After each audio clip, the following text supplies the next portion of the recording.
Welcome to the Was It Good Though podcast.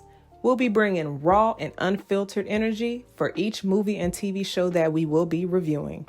Just think of it as turning your movie group chat into a podcast. I am one of your hosts. My name is Jazz. I am Jason. And man, per usual, I got some house rules I want to run through with you. So let's get started. One, we will be spoiling this review. So if you haven't seen it, you haven't watched it, please stop, go check it out, and then come listen to this review. Number two, please like, share, subscribe.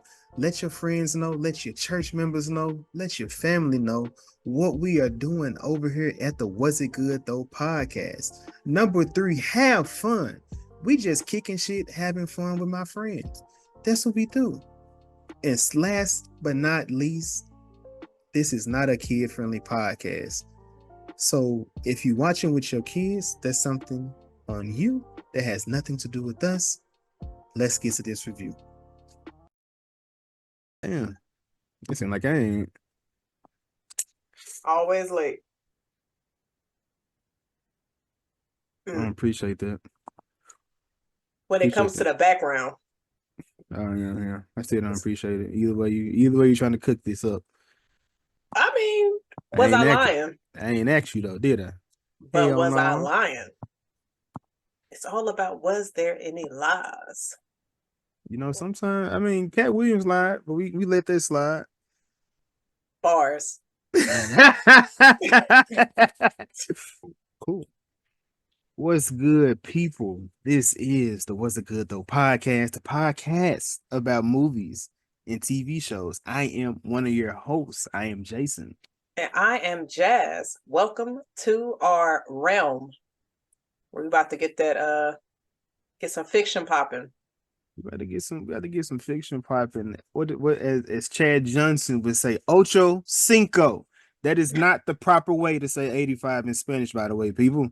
That is 85 put together. I don't know why he did it that way, but it is what it is. But yes, Jazz. I think the movie that we're doing today, I thought about it and I've come to a conclusion that if I was to write a movie, it probably would be like this. I think it would probably be something along the lines, because I don't necessarily I like a resolution at the end, but it doesn't have to just don't leave me with a cliffhanger. Unless I know what's coming, what's happening. If you don't know, based on our backgrounds, what we talking about today, American Fiction.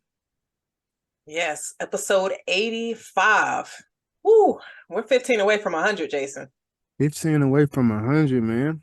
Are you feeling it? Are you feeling this right now? Can you tell the difference from 1 to 85? Oh. Do you see the progress? I mean, the biggest thing that I can definitely see is not too much yelling these days, like it was, during those first couple of weeks of the pod. Man, I don't even like to go back to episode 1. I just be like, I was wild.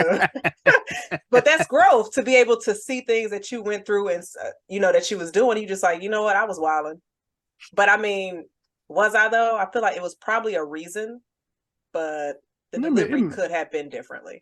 It could have been warranted. You know what I'm saying? We still do a little bit of yelling and still going, but it's not as argumentative in it now. It definitely can tell it's more of a friendship, camaraderie, brother, sister, love you, friendship type situation. So yeah, I appreciate that. When it comes to it, like I said, the growth, everything that we've had, and like I said, to I guess to more in this. But American Fiction, man, this was an interesting. If you haven't seen it, don't know what it's about. I mean, it's about a young man or older man. I guess we could say struggling writer. Is Monk's a struggling writer, and he's dealing with a lot of backdrop stuff that we kind of get the picture to as we get this story. We definitely do, and I would say he seems to be one of those writers to where he's not dropping anything consistently or as often as maybe the people around him, since they, funny enough, continue to remind him of the last time he released the book. I counted about 3 to 4 characters that was just like, when was the last time you wrote a book? But it seemed like he had a lot of unresolved personal issues. And I think, like, after this opening scene, Monk needs to get a lawyer. I mean, excuse me, a therapist. He needs a therapist. He needs what is that? A counselor. He needs a spiritual advisor. It's a few things. It's a few things that I think Monk was needing. But like you said, Jazz, opening scene. Monk, we see I'm assuming he's a teacher. He's a teacher. He's in the classroom setting. And of course on the board is the artificial nigger. Hard ER. Yeah. But one of his students, and I know people don't like to classify students, but it's a white student who is disturbed by the words on the board. Jazz, what you think about this? So, and I was going to try to think of the best way to go about this opening scene for this episode, because obviously the type of class that they are in, it reminded me of when I went to school, because I took an African-American course in college, and the teacher immediately, the first day of class, let us know the kind of dialogue which would be said. So if it's something that you cannot handle, switch your class. He let us know that immediately. So I'm thinking to my mind, this is not your first day of class. And her outrage may be genuine, but maybe also misplaced, because if the other Black students did not find any kind of offense because of the type of dialogue and conversation that would be going around speaking this word, they wouldn't find offense. So why are you pushing so much on it? Like, you don't feel comfortable seeing it. Do you feel like this was a case of I guess misplaced outrage, of when you're angry about something that isn't under your umbrella? Man, and yeah, if you can continue if you had something else with that. I feel like you had something. No, go ahead. Okay, so I don't think it was misplaced anger. I think it's just the way of the world today. Like, people can just be offended by whatever it is, and you being the leader, the superior person in the room, you have to kind of respond to it. So you have to. Monk didn't handle it properly. I don't feel, but within that situation, I think is to redirect it to that person, which I feel at that point, if he could have handled it as an adult, as the teacher, as the leader in that room, he could have been able to express or say whatever it is. But I'm gonna kick it back to you, and I'm gonna say, why is it that? Well, first, before I say this, I want to preface this statement by saying, I hope that people don't think that we are against any other race. I'm just for mine, and I'm going to speak for it before I speak for anything else. So, why is it that it seems in these moments I have to tiptoe around a white person in what the hell I want to talk about, what the hell I want to do? Because white excellence isn't a bar for me. It's not even something I'm striving to try to be. So why is it that I have to think about, oh my God, the white people gonna feel the way about what I got going on? I'm not shucking and jiving for you. I'm talking about whatever it is I want to talk about. And if Jazz is offended, or it's something I'm doing and me and you having the conversation, you be like, hey, okay, cool. But it's not because what the fuck setting I'm in that situation, unless it's just, listen, like, it's just like about, I mean, I guess within that, it's more about a respect thing when it comes to it. But no, I'm not here to dim or cut down what I'm doing because a white person may think or feel a way about something that I have going on. And I find that to be very interesting, because if you look at American history that's taught in schools, it's very watered down. A lot. And so I remember, it's a lot of falsehood in a lot of those things. But it's one of the things where it's just like, we're having a factual conversation about something, about possibly what this book was, or since I'll use my example, American history. Don't sugarcoat anything for me. Please don't. Because I remember I had a conversation in our Discord. Chris was mentioning how the Killers of the Flower Moon, he saw the movie and he saw the book. And he didn't appreciate the book because it left out so many things, or he didn't appreciate the movie because it left out so many things from the book. And so after seeing that movie, I went to go check out the book. You did. And yeah, it was just like, okay, I see what y'all are trying to do, but this is based on a true story. These are people's actual events that happen within their tribe. Don't sugarcoat anything for me. because our history is not a pleasant one. It's one that is obviously certain situations. People try to repeat the things of our past, telling us that this country is not racist and lying to our. It's just like, I don't need you to lie to me. I took African American histories in college for a reason, because I wanted that raw truth that you wouldn't get in grade school. And so I completely understand what you're saying. It's just like, you don't have to coddle me on things that are facts, because then you have people raised to believe it's one thing when it's something completely different. John Smith, I was rooting for his white ass when I was a kid after watching Pocahontas. Right. And then I was educated. I was like, wait a minute. They snatched her up. So John isn't good. So it's just like some of those kind of situations. You know what I mean? So it's like that. It happens, and that's a very common situation. But so for me, in the beginning, so when this movie first begins, you hear Monk, okay, let's begin. So now, did you think he was talking to the class, or did you think he was talking to Wiley? Because he was pitching the movie from the beginning of the movie to the end. I didn't even think about that until you just said it. So I probably, on my first watch, I was just thinking, I didn't think of it as he's telling us his story. I thought it was possibly, okay, he's speaking to his class. I didn't even connect those dots. Yeah. So that's actually pretty dope. Yeah. So that was something I was like, damn, he was telling us, he was pitching this movie the entire time. Right. When it comes to it. But of course, like we said, this isn't his first incident.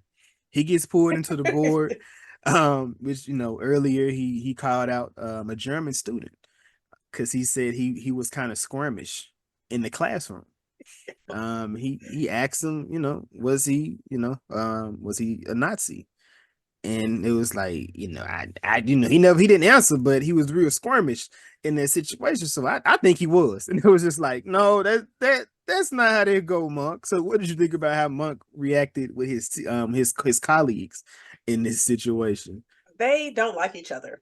Like, Monk hates his colleagues. And I thought the exchange was hilarious and unique. And the fact that it was Mandel, the other professor, was just like, you're not okay. You need to take a break. I saw you crying in your car last week and you punched the steering wheel. First off, you seeing all of this. Like, why you in my business if I was Monk? Because that's what Monk said. He was just like, maybe if you were spending more time focusing on your books instead of watching what I'm doing, they wouldn't just sell it at airports. And so this might just be because I'm not familiar with that whole where certain books, depending on how good they are, where they're sold. But I'm like, damn, so it's not a good thing to have your book sold in the airport? Man.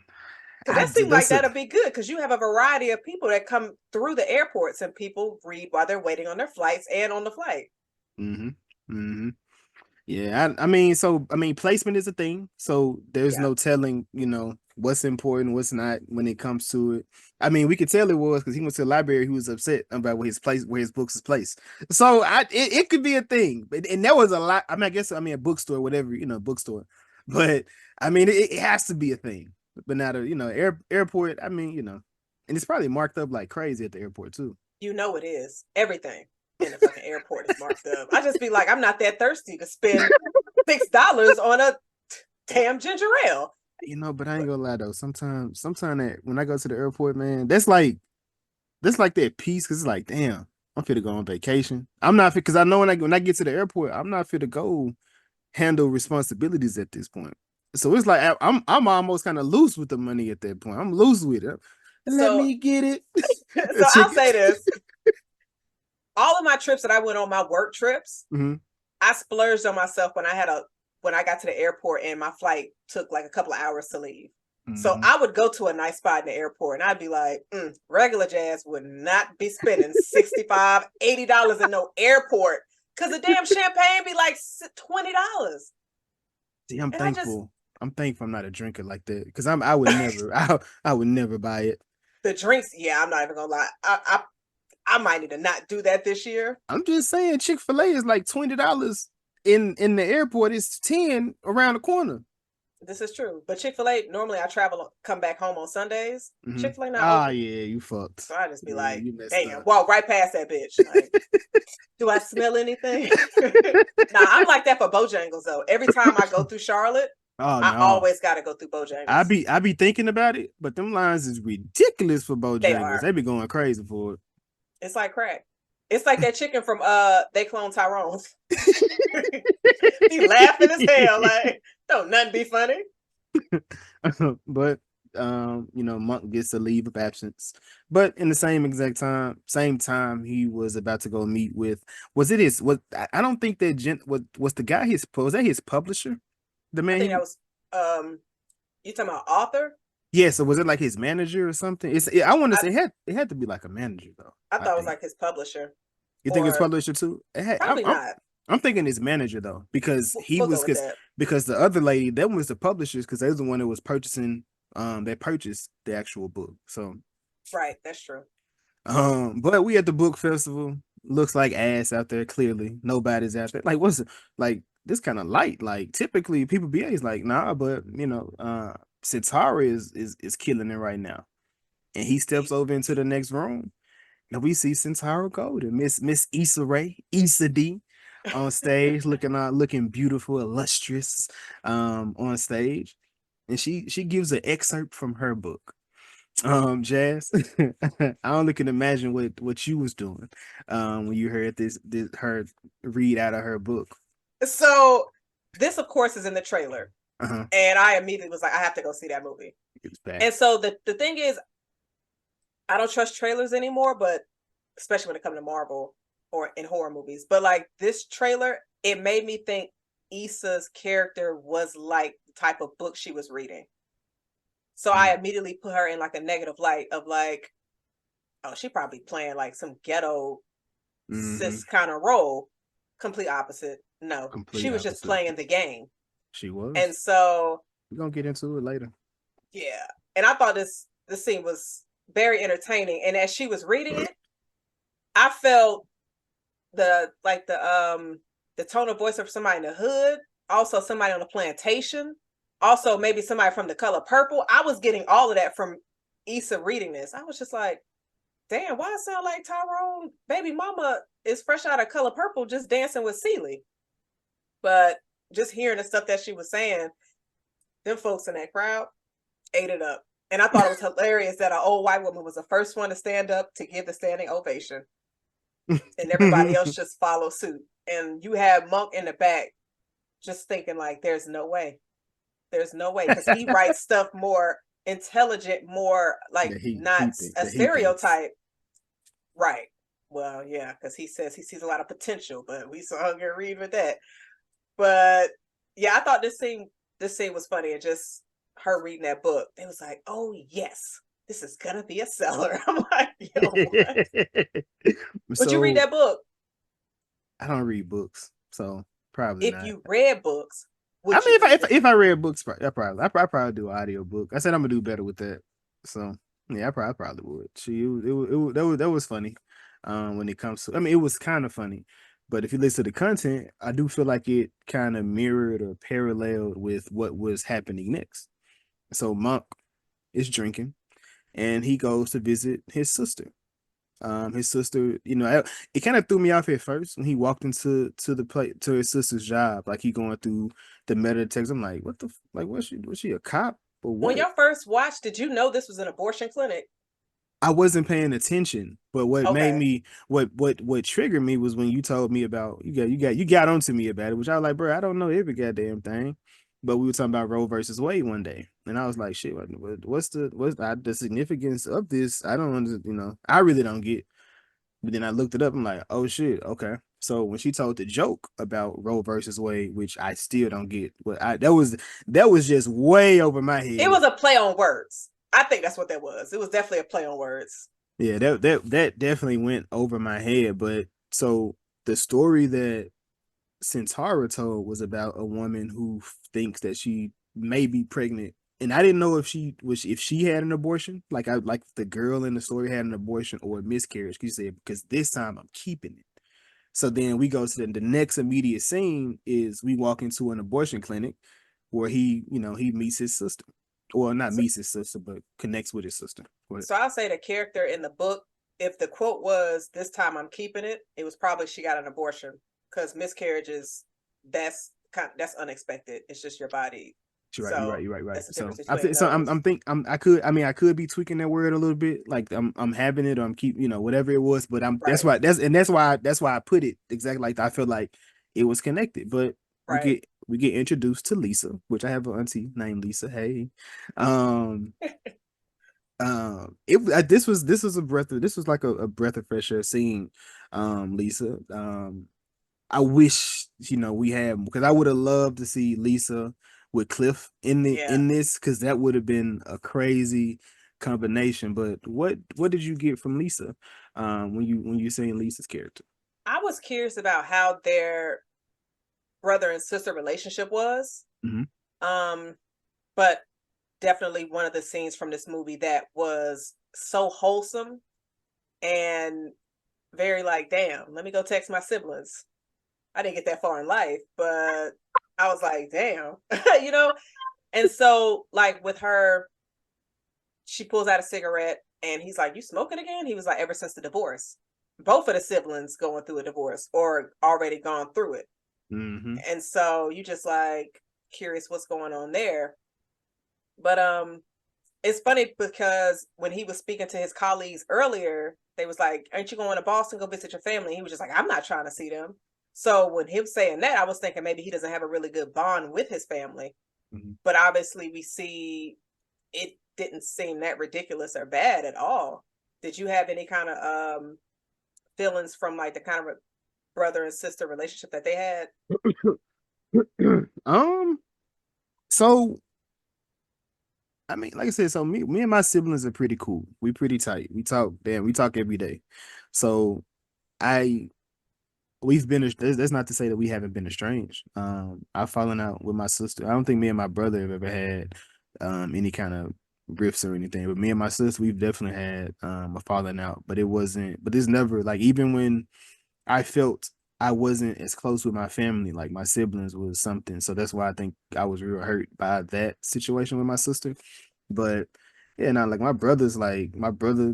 I would say my brother, like my brother, like he is my brother. But like we talk, like that's my almost like a best friend in that situation. So it wasn't, that wouldn't have been nothing. So I enjoy seeing it, because sometimes you just need to go back, go back home, and within that you can tell it's something was eating him up, Monk up.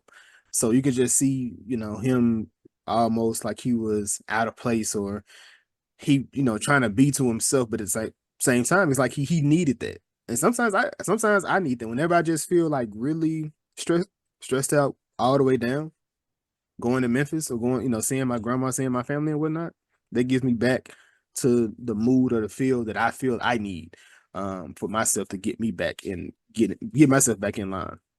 Yeah, and that's definitely something to appreciate, because having family so close by, because like me living in Florida, my closest relative is like 4 hours away. Me and my cousin talk like once a week about ridiculous shit. I have a stronger bond with certain cousins than I do with my siblings. And they always say like your cousins are your first real friends. So I was just like, growing up, it was just like, yeah, we was definitely close. I mean, they gave me shit a lot. My male cousins, they try to bully me, Jason. Come on now. I mean, you're gonna do that. Like, look, it would be like 3 against 1. And then my brother would join in with them niggas. So I'm just like, betrayal. But I stood on my own. Right? You said you stood on business about Hell it, huh? yeah. I was like, look, yo, we still talk about jokes till this day that I used to say when I was a kid to them. Like, it's crazy. When we get all together, it's definitely a good time. But we are introduced, we see Monk's mother, Agnes and Lorraine. And so Monk's mom kind of shows some signs, and I immediately saw it when she was just like, "Where's your husband at?" And Lisa was like, "We're separated." And she was like, "Well, I figured maybe he just wanted to come because your brother was in town, trying to play it off like, girl, I knew he was separated, but he don't like to hang with us no more. We not cool."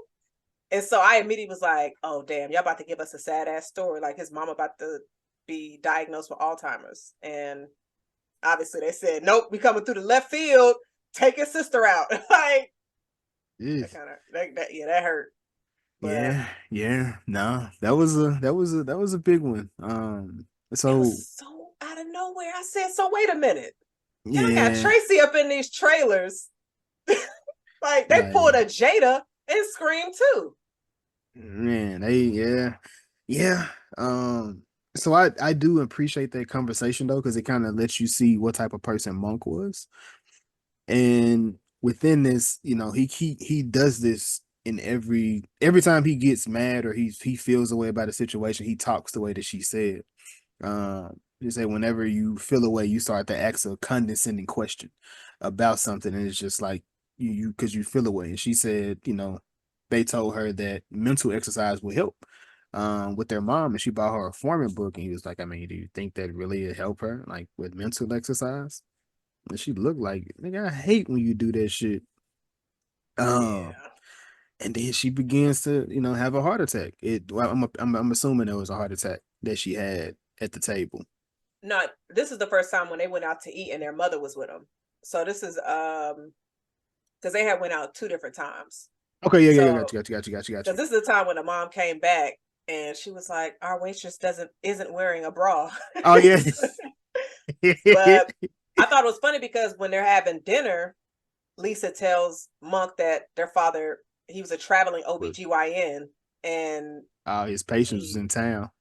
All of them. And he was like,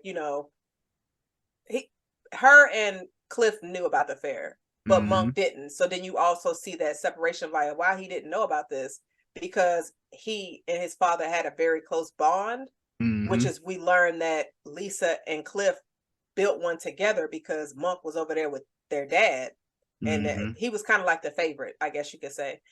And talking about he kissed a white woman. So what kind of white? So I didn't understand the difference between the 2 whites that they mentioned. Yeah, I'm not that seasoned in white women. I'm sorry. I don't know. Don't apologize. All right. But because it's one of the things where it's just like he never saw anything bad in his dad, bars. Yeah. But the 2 siblings did. They knew about his transgressions and all of those things. And so it's just like Monk, like, wait, what? Does mom know? No. And shut your ass up and don't tell her. But exactly. But we catch up with Monk, man. He watching Get Rich or Die Trying, to see how to, I guess, to be blacker, I guess, within this moment. Because he was trying to, because when he first got into town, he met with Arthur. And they pretty much, the book that he was trying to sell, they didn't want it. And they told him he needed to be a bit more black. We want something black. And he was like, you mean like yeah, no, you know what I mean by black, not that type of black. He said, I'm a writer and I'm black. Black, right? Like, what you mean? He's like, I don't see color. As the taxi passed you and picked up the white guy right beside you, like you might not see it, but everybody around you sees it. So either you're gonna get your eyes checked, or you're just gonna keep living in a delusional world. Yeah, Arthur was wild. Arthur was real. I mean, because he was kind of telling him like, yeah, you can live in that type of world, but that's not the world we live in, brother. Like, and you have to acknowledge these type of things. You don't have to beat somebody over the head with it, but you have to at least acknowledge this is what it is. So like I said, he looking at Get Rich or Die Trying. They teaching them how to sell crack, or how crack is supposed to be made and moved around. And then they go to the library or the bookstore, and then he tries to figure out where his book is, like what's the placement of it, and he see it's in the African American studies, and he's pissed off about it. Like, he's mad that his book is in this section. He was like, well, I'm a black writer, but this should be, I don't know what he wanted his book to fit, like what section he wanted his book to be in. The thing is, it's not the movie is not, or the book is in African American studies. Mm. It has nothing to do with that. It's just a Black writer. So they put it in a section as if somebody's looking for that history will find it. So you're excluding his books from being in the right section. I completely understood this out. Not that I'm a writer, maybe, but I'm like, dude, put my book where it needs to go, or to similar genres. Because if you're going to separate books, you're going to put them in the same genre to where it's kind of like when you're on Spotify or Apple, and it's just like, oh, more songs like this. So then you go see what else is like that. If you put his in a completely different section that has nothing to do with his book, you're taking money out of his pocket because nobody's buying it. Not saying people don't buy books in the African American section, but it has nothing to do with African American studies. It's just like, fuck is But this? do you think they got African American science fiction or African American comedy? You know what? So no, that would be in, just take African American off, and it should be in science fiction, and it should be in comedy section. Because I mean, they don't have a Latin comedy section. So it's like, if it's about history in a certain section of history, then I can see you putting that title on there. But if all of this shit is funny, put it in comedy. I mean, look where you had Issa's book. Yeah, She was at the front. She had a prime time spot. Oh, display, like. But we kind of spoke about it previously. This is where him and Lisa have almost their final talk in this moment, and this is when she has a heart attack. Kind of pissed me up. He's watching through the room trying to see if they're gonna get it together. Her foot stopped shaking. I was like, what? Wait a minute. I was like, wait, I don't see it moving. Where is it? Is it not moving? And then you get to the beach. I said, what? Yeah. That had to be so hard to watch. You know what I mean? Like, that's because at first they laughing, having a good time. But then I also feel like this scene shows you life is short. We can be out of here just like that, So you laughing because I mentioned that to you earlier. Yeah. It is, but that don't mean you gotta go date whoever. So, but nah, like this was very sudden. I'm glad I didn't see any spoilers online about this. Yeah. That would have pissed me off. Yeah, that was abrupt. It was, kind of crazy, but just to show the type of person that she was, she left I guess a speech or soliloquy for the actual family to read as they passed her ashes on the beach. And she was like, hopefully she passed underneath Idris Elba, but if not, hopefully on top of Russell Crowe. Those are her two, where she wanted to pass. Let me ask you, Jason, which two actresses would you want to, I guess, lay out your end of days on top of them? Man. Beyonce, because she's an actress. I ain't gonna say nothing. I don't care how you feel about it. She is. You probably feel the same way. Man, I don't want to say her. She married. Beyonce is married. Oh, she don't. It don't count. Then if that's a fact, now, look at that. Too many.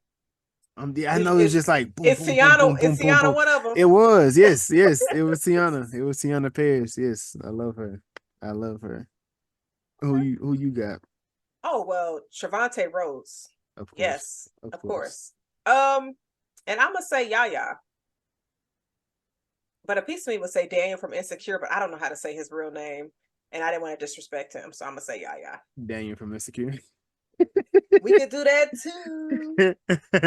Speaking of that, their last episode together, it wasn't no bad blood because he dropped her stuff off at her new spot and he left. And then that was when Molly said, bye, Daniel. And he said, bye, Molly. So she just was like moved out of his house. So he ain't do no fuckboy shit. Is Insecure with between him and Issa. But I thought it was the so was that not the same? I'm assuming was that not the same time when he went off on her at the dinner? When he called but see, they talked that up. they discussed things after that, because she was just like, I'm thinking about getting this job to be a property manager. He was like, you sure? Like, I don't mind having you around. But they had a cool, wholesome, fine ending. So I was But like, let me make sure I bring that back. you trying to save this nigga so bad. Yeah. Captain Saber Daniel. That's me. That's ridiculous. That's ridiculous. Yeah. But we get go ahead. I'm sorry to cut you off again. But on this scene, would you want to be cremated and have your ashes spread about the beach or on the beach? I'm gonna be honest with you, I truly don't care. I mean, if I stayed by a beach, probably. Like if we lived by a beach, that was something that we grew up on and stuff like that. Yeah, but once the guys send me to the upper room, it don't matter what they do with me at that point. Okay. What if you get up there and then you wake up and you are an animal or an insect? You have been reincarnated. What are two creatures that you are scared to be reincarnated as? This is some bullshit. I wouldn't want to be a sloth. And I wouldn't want to be a roach. These are two things I just wouldn't want to be. I don't know why. A roach, I know why. Their life expectancy is like 2 days, if that. But they said roaches would survive like an atomic bomb.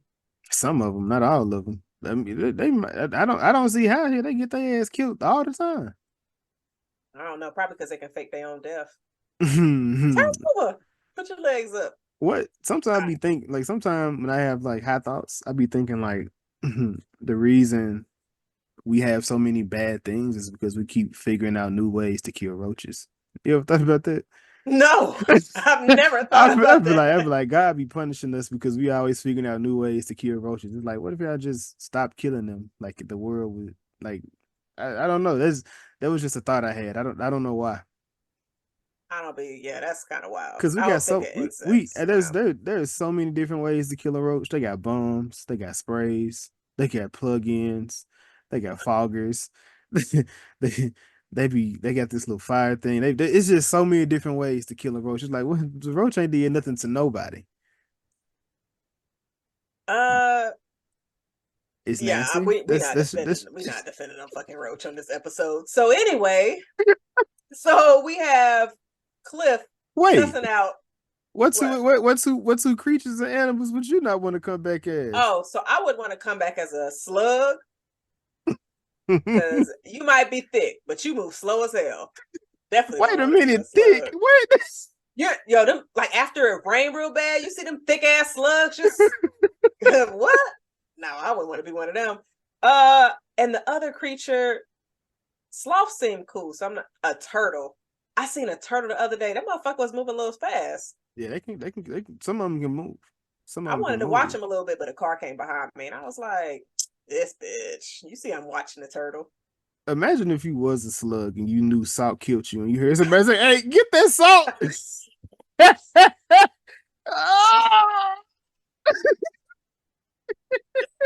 You sitting there screaming at them, but they can't hear you. They just add more salt. You just see more slime going across the ground. Like that's the tears. Because you know. But I mean, I guess if you die like after being one of those, like 2 days, you get reincarnated to a human again. So it's like, whoo, that was quick. Damn, maybe what if that's what your fear came from, right? Like what if whatever you was prior to is what you fear? Bruh, that's got me fucked up. For real?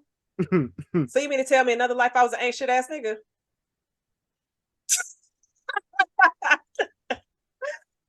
But we got Phil coming out of nowhere talking about, is that ashes? Do you have a permit for that? Cliff was about to beat his ass. And I thought this was his ex, but I think this was just a neighbor. It was just walking past. But he was just like, Phil, I will eat your motherfucking vest. Get out of here. And then you hear Monk in the back, get the fuck out of here, Phil. So, you got the energy coming from both brothers. I thought that was pretty funny. Yeah, now they this movie did a great job with balancing the dark elements with the comedic elements. There were some tough times where the comedy didn't come right then, but life ain't always like that. But oftentimes you can laugh at those moments. But we get Cliff, like I said, we do get introduced to Cliff. Very vibrant, but very vibrant in this movie. His brother asks him, do you get um does seeing a dead body ever become normal? He was like, nigga, the fuck you asking me for? Like, what do you think I do for a living? Yeah, and it shows the disconnect that they have. And I think that's more so brought on by Monk. Easy. He never called and checked on Cliff. Easy. Like, because when he asked, he was like, how's your family doing? He said, oh, you sure that's what you want to know? He was like, oh, so do you care? He was like, yeah, of course. And then we see he is going through a divorce and we see why. Now, Jason, I'm going to be vulnerable really fast. I am not going to lie. This was one of my biggest fears. Getting a husband, getting married, having a family, and him turning out to be gay or an undercover brother. And I don't mean the superhero. And so, because I remember when I was in college, I watched this movie, and this entire exchange that the brothers had reminded me of the movie called Cover with Vivica Fox and Anjanou Ellis Taylor. It had Leon from The Temptations and Five Heartbeats. That is coming soon. But that movie, because I'm sitting here like, so y'all was married for how long? And he over there doing it. I was like, see. And I was like, if I ever found my husband doing, I'm shooting out both his kneecaps. Like, they're out of here. He's going to be like Lieutenant Dan out here. Like, he's, what? And so he was just talking about how that whole ordeal, like his wife took everything. His kids hate him. And like his story is sad. But just because I saw that movie and I'm just like, in certain aspects, when he was talking about what he did, I didn't have any sympathy for Cliff. Now, everything else after this, I definitely did. But I'm sitting here like, especially if you had, well, I guess it's easy for me to say. But if I'm going to tell my husband, like, look, if you got any kind of thoughts, just be upfront. Because I find out after we done had kids and got married, your legs are out of here. I'm going to say it with the straightest face in the world. I mean, it's one of those moments where it's kind of hard to feel for a person in that situation, but at the same time, some people, well, in Cliff's situation, I think it comes from, him not being accepted at home to a certain extent. So I feel like he had to hide who he was, but getting caught with the man that's another level of disrespect, hurt, and like I said, when it comes to this, like I said, it's not to say, if you catch your man with a woman, you're not gonna feel the same type of hurt, but it does. I mean, you know what I'm saying? It's a different level. When it comes to it, 'cause I mean, within any of that, yeah, that's kind of, yeah, no, it'll be kind of wild. It'll be kind of wild, especially if you didn't know, and you go into that situation like. I'm sitting here like, if he bent over, out of here. Like, legs go. Actually, it doesn't matter the position. Actually, I might end up taking out both his legs if I catch him with a woman. That's what I'm saying. It's the hurt. The hurt's going to be there. Because I guess in my mind, I would think, was I not woman enough to keep you happy? Because then you have that self like, what did I do wrong? But in actuality, he was gay the whole time. He just wasn't, I guess, had that courage or felt like he could express that openly. Mm-hmm. So be like, honey, it's not about you. It's about me. As he's standing there after having somebody bent over. It's like, yeah. And he kind of said he's out in Tucson all alone. Said some guy met him at the, he says only one gay bar. The guy met him and he asked him, was he Tyler Perry? He's like, wait, Tyler Perry's in Atlanta. Like, yeah, so they coming at that man kind of crazy nowadays. But I mean, I'm not gonna say you brought it onto yourself, but but then we kind of look over to the side. It was like, I'm gonna take care of Mama when she get out the shower. I already dosed Lorraine. The camera pans Lorraine passed the fuck out on the kitchen table. Like, he was like, The "What you best get?" sleep of her life. You heard that snoring. He Yeah. said, "What did you give us?" He said, "Some oxy." He said, "Why are you pushing oxy?" He said, "Man, look, I can get you two." He said, I'm a doctor. I'm a doctor too. He said, "What you trying to do? Revive a sentence?" And then, like I said, the water begins leaking. They go up into go into the room. So I didn't know if this was mom, if this was the Alzheimer's playing that situation. Was it the grief, the tragedy from her, her daughter? Because Agnes went through a lot. Like, if you really think about it, her husband, he committed suicide. Her daughter just passed away. The kids are separated. They're wherever they are, not checking on her, not really dealing with her. So they just dealing with she's just dealing with a whole lot, and all this is happening at one time. So I don't know if there's a cause or a reason behind Alzheimer's, but like I said, she does have a lot going on at the same exact time as this health issue. Yeah, I just think like if only they would have got that stuff out of them sharks, Alzheimer's wouldn't even be a thing. What you talking about? From Deep Blue Sea. It was going to cure Alzheimer's. I'm like, wait, Yeah, they you got the was cure out lost. there. I'm like, they got cures out there. Not yet. Motherfuckers keep getting ate up by the sharks. I said, let me get out there. Yo, that's something you steal. I don't even know nobody. Like, look, I got it. We saving lives today. Like, what? Some short shit there. I'm finna call up the niggas. We finna ride tonight. Yeah, that's something. Look, that's something you rob. If they had a truck of like what could cure cancer, and their truck is dry, look, take that shit too. I mean, you got to leave some, but like, nah, we hold on to that. Like this, man, man, nah, hell no. But I think it was the Alzheimer's, and she was just sitting there. Like, this was so heartbreaking. It was. And as you see her health declining throughout the movie, and I was just like, y'all not taking two, are you? Y'all not pulling out, so it was a hard one because you weren't sure what was going to happen. But Monk, he calls his job. I'm the same exact way. When shit started going on, I'm like, look, I'm gonna need more time, but I need to get paid at the same exact time. So what are the options I have to get paid and not be at work? Like, what can we do? Because this shit here is just too big for me to just handle within 2 days. Like, I need some more time within it with the job. They couldn't accommodate him within that, which he did apologize. And as he's doing this, he sees a young woman across the street. She's dropping the fruit on the ground, and we get introduced to Coraline. What did you think about Miss Maxine Shaw? I enjoyed her character, and I love that she was a lawyer. Mm-hmm. And I thought that was a really good touch. And she peeped him. She was just like, I'm a fan of your book.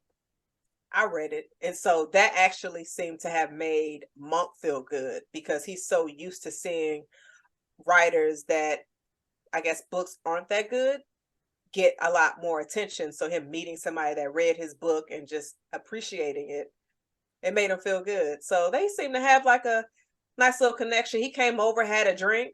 I'm not exactly sure how him help picking up fruit in the street got him into the house.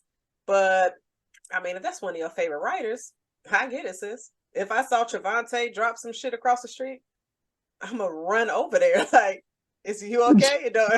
Jazz, if It's I ever crazy. find out you ran to a young man, You're not gonna find that out. It's gonna be a problem. In my story, I'll be like, he ran to me, and what did you drop, Jazz? I don't remember. Honey, do you? And it'd be the shit that he dropped, but he ran to me. But yeah. And her ex Boo showed up. Ooh. Now, Jason, if you was Monk and you were in a situation, this is a young lady you just met, so you have no kind of reason to feel any kind of way because it's your first meetup. Like, would you have stayed for dinner? No. No, I probably wouldn't say because it felt like an awkward presence when he walked into the house. So it wasn't like say it that was mature about the situation because there wasn't no petty, there wasn't anything like that. But I'm not sitting with a person and their ex unless it's like a situation of they got children. Like if they got children, and this is my person, this is my girlfriend, this is my woman, and we doing something for the kids, and we got into that space, cool. But outside of that, hell no, ain't no way. Ain't no way. Do you think she was do you think she had to explain or apologize with him coming over? Because I know later in the movie she kind of told Monk, like, I'm sorry about last night. He came through. I get why she did it, but I was like, sis, you really didn't need It's just, I to mean, it's just one of those being courteous thing, like, cause it can come off a way, it can feel a way in that. Cause I mean, right. I mean, you don't talk to exes, so I mean, you wouldn't have to worry about that with you. But like in a situation like that, I mean, you never know, like what who you with hanging out in that situation. So yeah, Yep. I'm gonna leave that alone. But we are at the doctor's appointment the next day. So and we've learned how far along the Alzheimer's is. I believe she was in stage 4. I don't know how yeah, many stages it is, but 4 seems like the last or the second to last. Or she's close to getting to that stage to where she's going to need somebody to have to watch her 24/7. hmm And so obviously that's going to cost money. Monk didn't have no money when Lisa was alive. Lisa is gone. So that what would have been a 3-person split is now a 2-person split. But then again, if you ask Cliff, he ain't got no money, but he got money for coke. So crazy. yeah, he's going through a divorce. He's probably finally feeling free. Because just imagine you being under somebody's thumb or just not being your full self for so long, and then you like, oh shit, I can fly now.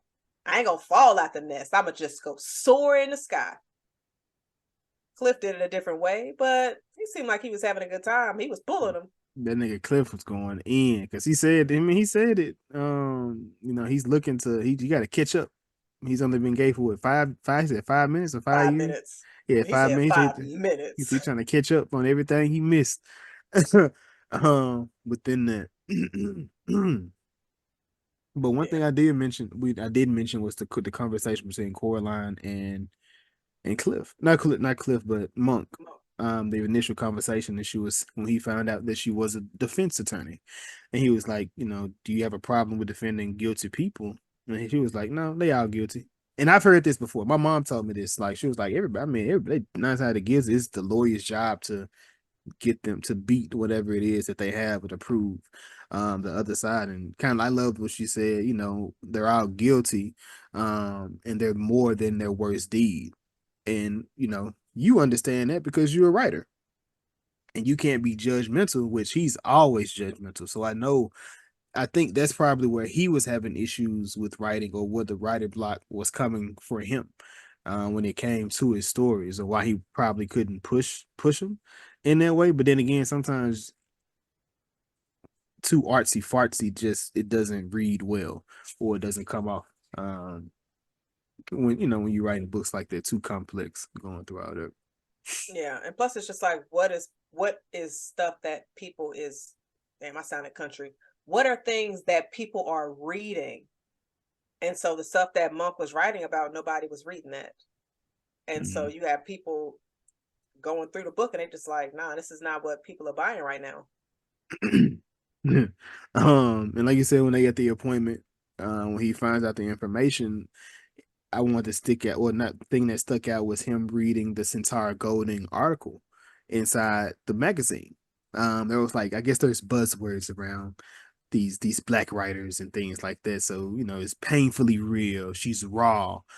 These different things. And they kind of identified Stagger Lee later in the story with these same exact words. And he was just like, I know these motherfuckers didn't. I know they ain't. This can't be what they doing. So this when he go ahead and he decides to write this black book. So Jazz, if it was you, you're in the same type of situation. Are you doing this? Like, if you had everything he's facing, sister just passed, your mom has Alzheimer's, are you are you looking at writing a book that almost kind of makes you go against your integrity or what you're used to doing? I will say yes, for the simple fact that my mother is sick and she needs care. So I'm putting anything that I have within me on pause so I can get this money. So she could be in a facility to where she could be comfortable. So if I have to take a L, if my integrity needs to take a L for one book, I'll think about all the other ones where it didn't fail. Mm-hmm.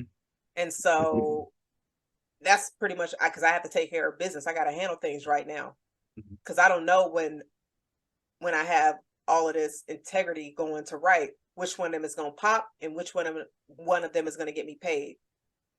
You want to you're not going to be around. You live in LA and your mother needs 24-hour care. You ain't got the money. That's going to be my drive. Like, yeah. So what you doing? I was thinking that, and it's like, is it, and I guess within that situation, are you really sacrificing your integrity in that, or is it or is it just the respect for writing? You know what I mean? Because I don't think you do it I don't think you can really do it in sports, but I guess like if you think about an artistic vision, maybe that's where it will come from. Because we have, you have the big, not trying. I really wasn't trying to bring it up, but you had a conversation with is Drake hip hop, is Drake rap? I mean, Drake hip hop or is he pop?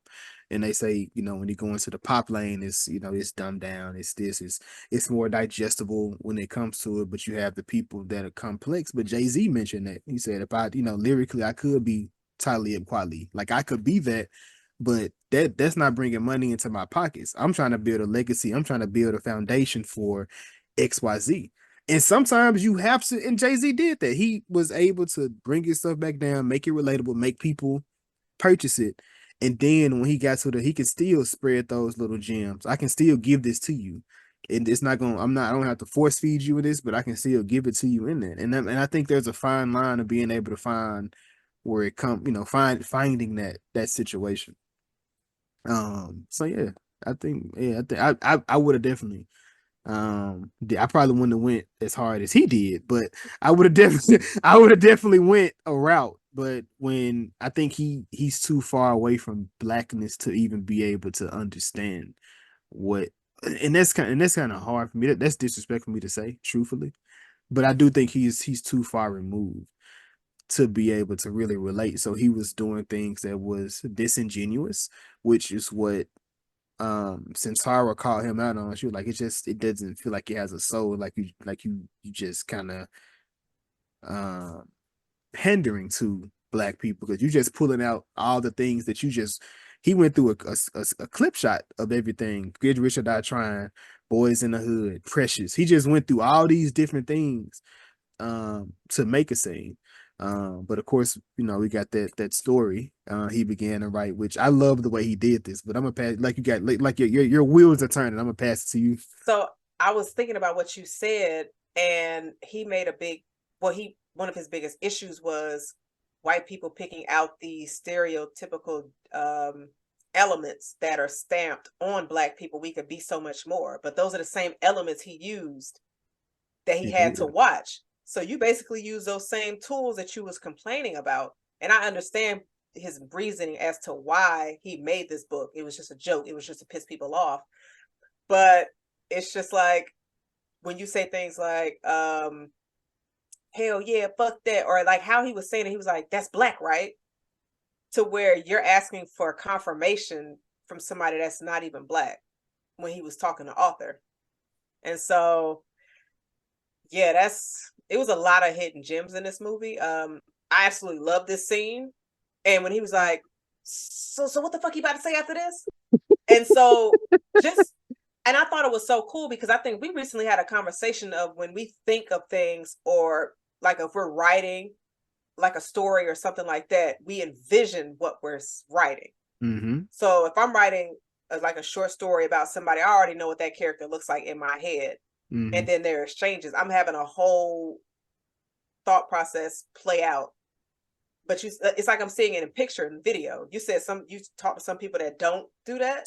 I've never talked to somebody that don't, but I've heard Oh. some people when they think, or they don't have an inner voice, or when they think of images, they don't have a picture that comes up. I'm so curious about what they see. Like, is it just blackness? They might be demons. You never know. Some people got different creative ways that they have to do. Sometimes they have to put it. Some people have to put it down on paper. Some people got to sing it. Some people got to say it for it to come out the way it needs to come out, instead of them being able to paint that picture in their head. And maybe they can paint the picture for another person. You never know. In that. That's true. In this scene, I thought it was funny. He was just like, "You ain't shit, so I ain't shit." And I was like, so he about to kill himself? Like, what's about to happen right now with the exchange of the father and the son? Yeah, that was too fun. I was tripping. And he shot him. What the hell was that for?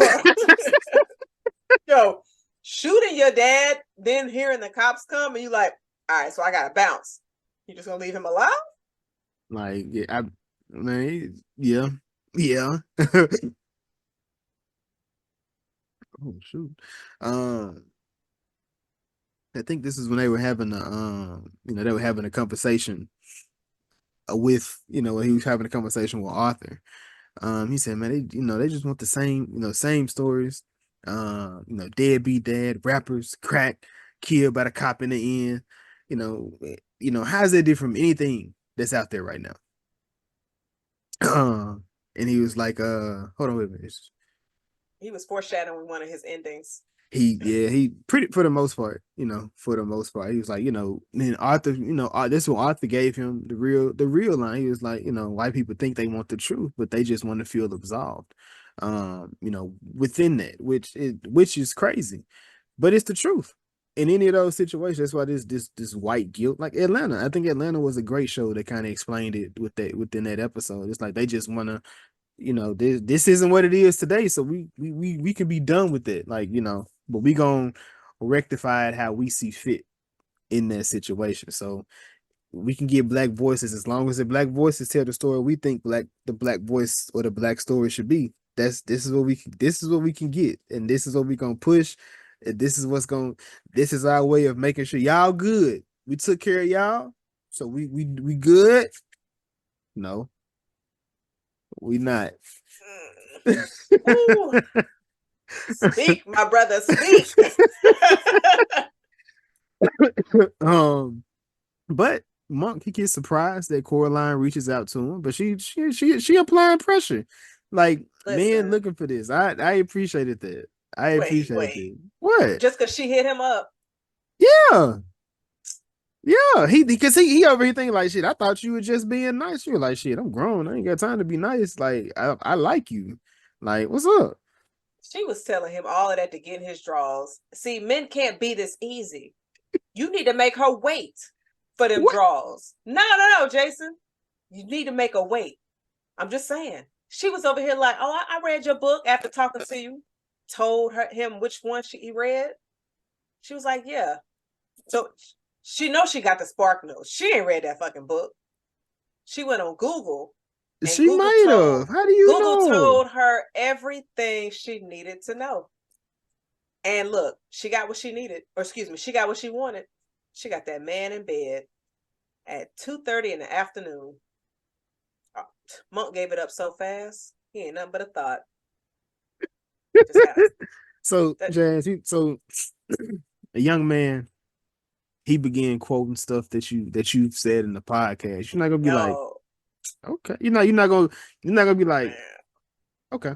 He got, if he has the look. That's kind of hard to say. That's kind of hard to say. Up. You made me sound shallow. If we have that matching energy, if we have okay, so yes, that, bam, there we go. You have the energy has been flowing, the vibes have been going, and then they begin quoting shit that you have said on the podcast or that we've said on the podcast. You'll be like, wait a minute, did you? Yeah, you would be like, yeah, I'm folding like a chair. Like, What? Hey, Jason, don't let it be nothing from the 60s. Episode 6. Man, shit. Yeah, nah, he gonna go back and be like, man, see, I get why you were so angry on that first episode. I get where the anger was coming from. Jason, if he come out like, nah, but for real, you won that zigzag.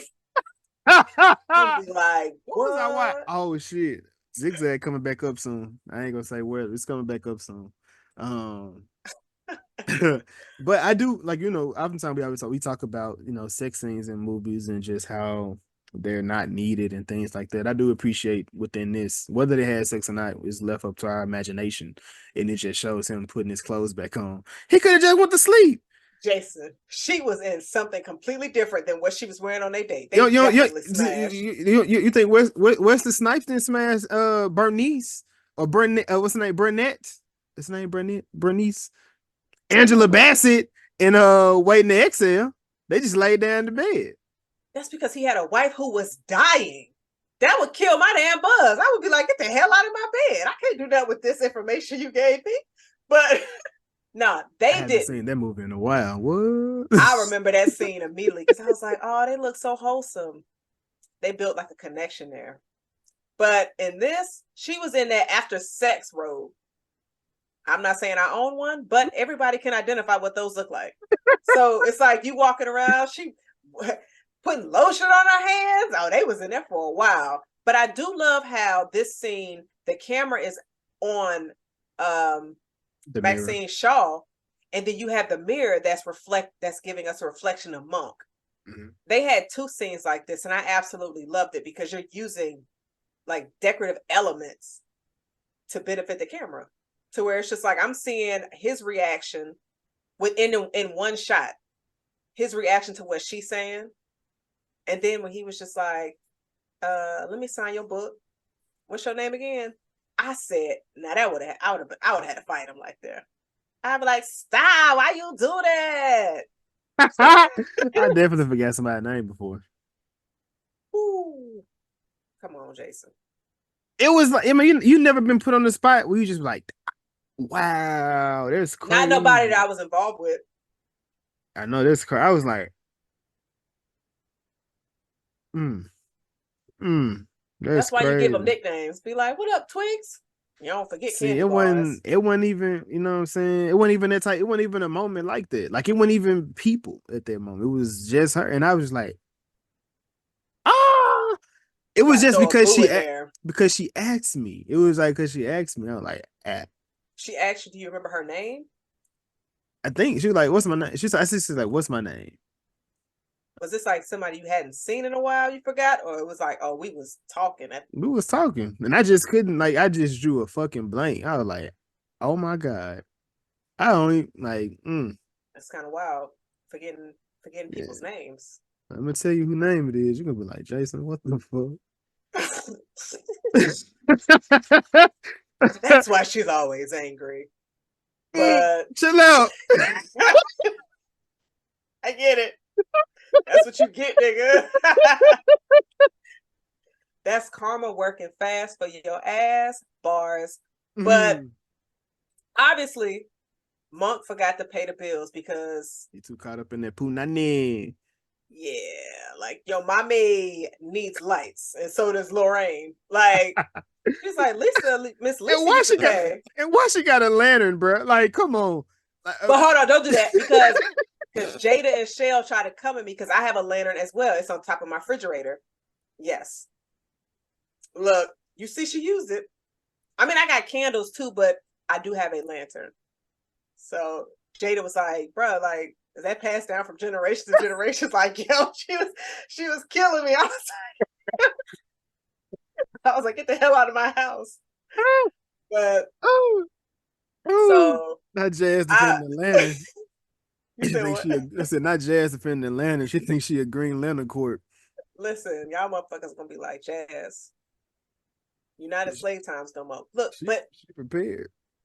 That's what I'm saying. So Monk needs some money. So he calls Cliff. Jason, this entire exchange between Cliff and Monk, what did you think? Um, say I'm finna take my lover. Oh, That that's whole thing. crazy to say out loud. That's wild. First off, but man, this just giving me more motivations to sell out. If that's what you feel like we need to do, I'm finna write the best motherfucking book in my life. I'm finna do a whole bunch of research. What you need me to do? I'm finna go through every black movie I've never seen in my life. I'm finna go through a crash course. I'm gonna start with Boys in the Hood, and I'm gonna just go from there. But you've seen that before, right? If I was Monk, I'm pretty sure he ain't seen it. Oh, you had me scared. I'm like, wait a minute. Whoa, whoa, whoa, Yeah, whoa, yeah, whoa. I've seen that way too many times. That's when I was growing up. When I was with my grandma, I lived Boys in the Hood, RoboCop 2, and Home Alone. I watch these movies every day, every day. I'm not gonna lie, that's a very wide variety. Like none of them are the same movie. So okay. But I was Just like the 4. Like these are not movies a 4-year-old should know. so I feel like Boys in the Hood is like I'll excuse that because it's an educational movie. Is it? Yeah, it is. Fighting the air is not sexy. I don't fought it plenty of times. Oh my god, I don't Just fought hit a that. wall. I've done that. I've cracked walls. I've cracked windshields. I've punched a lot of things. So now, I cracked a windshield and I cracked the door. Yeah. But we don't need to talk about my old anger issues. yes, Not yes. doing none of those things anymore. And But then, and I was tripping because he just loves people to eat things. I guess because he's so eat shit, nigga. And Clint hung up on him for to take my lover now. Fuck him. I was like, damn, Cliff, you wow, my boy.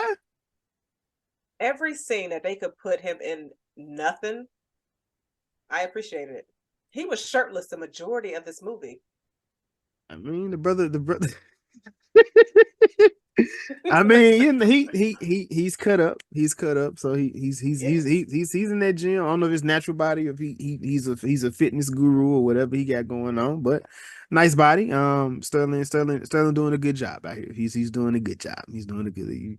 This nigga here. But you know he goes. You know meets back with Arthur. And you know they offer him 750,000. He like what for? Nah, my boy. You know what they trying to buy. He said for fucking what? Like that's some bullshit. Why are we trying to at this point it's like, bro, you written you so you just tell him you sat down and wrote an entire book just not to sell it. I mean, but I guess if you got a passion for writing, you don't mind spending those hours creating that. Man, Jazz, So, please. I mean, I'm just saying, I'm not putting that much energy into anything that I don't it, believe in. but but you believe in writing. So he Jazz, believes in writing, but not the book. man, please. I'm just saying. I don't believe that. I don't believe that. Look, Man, did you appreciate the example that author gave him when he was comparing the 3 bottles of liquor?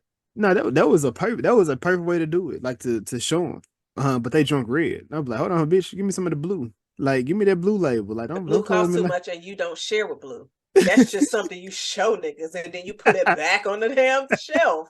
You don't share that with nobody. And he said you can put whatever name. But he said the crazy thing about you can put whatever name you want on the label. Like you don't even have to. It don't even have to be put up or looked into. That's why I feel like he should. I wish he wasn't so upset about it because it's just like you could put somebody else's name on it. It's not even something that you have to claim. Now the success of it is very interesting, kind of, sort of, but I don't know. I guess it's one of the things where it's like if you have a joke that's built up and you finally say it and that shit don't hit, you're gonna be mad. But except he was just like, actually, that wasn't a. I mean, his joke was making a trash ass book to send a message, but the thing is, it did the complete opposite.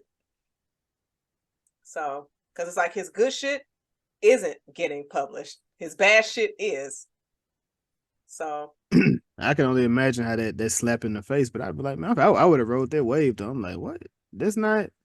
That's what going. It's not shit. Fuck it. Right there to the Old Town Road. You think it was his pride though? Easily. What else could it have been? Because like it's because at that point, if you've done it, right? At this point, you've done it. You've written the book that you have so many issues with. You've written it, you sold it as some bullshit. It's selling, or somebody is willing to buy this book. That's what they want. Fuck it. They got it. This is you giving me for this book as well. Mama good. These bills good. Like all this is taken care of. It is what it is. We'll deal again. Like I said in the beginning, I go and try to write the book that I want to write. In the later run, whether you come out and you say it's you that wrote the book or however you want to do it, or you can continue to try to write a book as yourself, but maybe you can take some of those gems you learned from writing this bullshit to make the good shit. Like, Yeah. No, that's true. And plus, Arthur told him, he was like, "Don't you need money for your mama anyway?" bro, come on. He wasn't thinking, he was just too caught up into what he wanted to do. So Yeah. nah, fuck that. Um, but then we get introduced to Lorraine's lover, Mr. Maynard. Maynard was so happy that the entire time. Like I wonder if he knew she was there. Cause like I don't know. cause she He just probably stepped. suspected it because she works for them.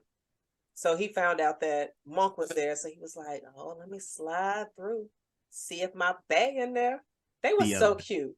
it was. I really enjoyed that love that they had. You know, because it was innocent almost. 'Cause she was like, she Right. stepped outside. She was like, oh.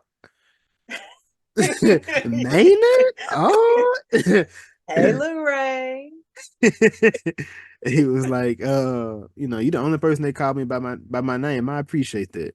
He said, yeah, because that is your name. He said, it is. And This movie was so much black wholesome scenes it was. that it was just refreshing to see. Because even though it might not have contributed so much to the story, but it was just like a scene where I felt safe that I could smile. Mm-hmm. Just seeing their exchange when he was like, "Bye, Lorraine," and he looked and he just shook his head like, "I'm gonna make her my wife." So it was just like, it was no trauma, no drama. It's just them in their element, speaking and having exchanges. Like it was just, it was peace. It was peace. And then this is when Monk introduces Coraline to his mother. And Lorraine. She comes in, she gives her a kiss on the cheek, which I ain't gonna say it kind of felt awkward a little bit, but I mean I think that's just, just like I think that just may have been who Miss Agnes was. Because I think she did the same thing to Monk whenever she seen him. Which I mean that's her son. Right, yeah. But I mean, I can see older people doing stuff like that. Well, at first, I felt it was like awkward, but then as the scene went on, the awkwardness went away. Mm. I was just like, "Oh," and then she hit it with a, "I'm happy you ain't white." And then this is when he goes back to the house, which I was like, damn, because they were going back and forth between both houses, right? That they had the beach house and their regular house. I feel like I don't think they were just always at their beach house, if I I'm not think so. mistaken. Right. Because he was because Cliff was at the beach house at the end and he wasn't, so he had to be at just the regular house at that point. Mm-hmm. But he goes across the street, hanging out with Coraline, and you hear Miss Lorraine yelling, like screaming. I'm like, damn. Oh, I'm like, bro, no, please, no. Like, I ain't know what was supposed to ever happen. But then you go out there and you see, Mama, is on the beach on the shoreline, looking for Lisa, which was heartbreaking again. But you got to be able. I'm like, at first I thought Maynard was coming out the house with his pants down. I was like, okay, so y'all losing y'all lose y'all goddamn mind. That was the problem. But That's why you ain't see her leave out the house, Lorraine. We because I was sitting there, I was like, wait, when did Maynard get over here? Because I was like, so he just came through. Yeah, I mean he had to apply his pressure. And he did. Like, yeah, he was there, got Miss Agnes her blanket because it was cold. I was so scared in the scene because I was just like, if he found her body, yeah, I went dark, but I'm always going. I was like, if he found her body like on the shore, like she had gotten to the water, I'd have been crying. I'm like, come on now.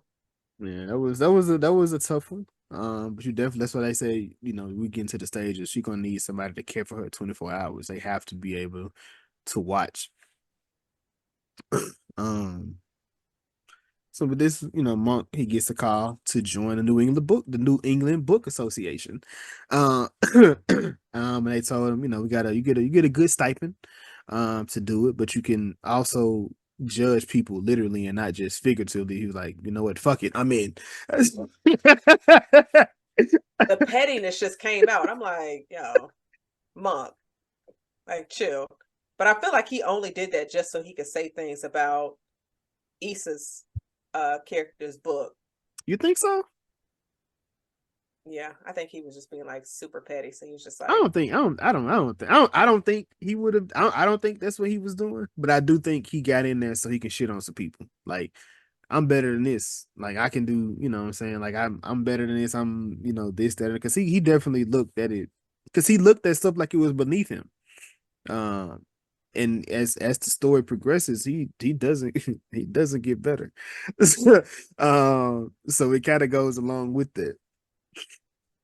But like I said, we do find out Centara is also on this same exact committee, and they only need some black people because they have not showed enough diversity. So they had to get some black people on the actual list. And that isn't not Jim Crow, because whatever. What is it? The what is job, it? the job thing where you gotta have at least one member of minority in the apply for it. Are you talking about affirmative action? Is that still a thing? They just got rid of it. No, yeah. And now Okay. you got motherfuckers complaining that they're not getting picked. Or that they feel like they're being actually I'm not 100% sure. I just know that motherfuckers is complaining about it and they not us. And then black people is like, well, we told you so.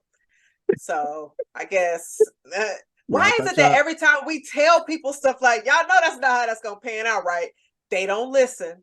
because And everybody then because people think they have this.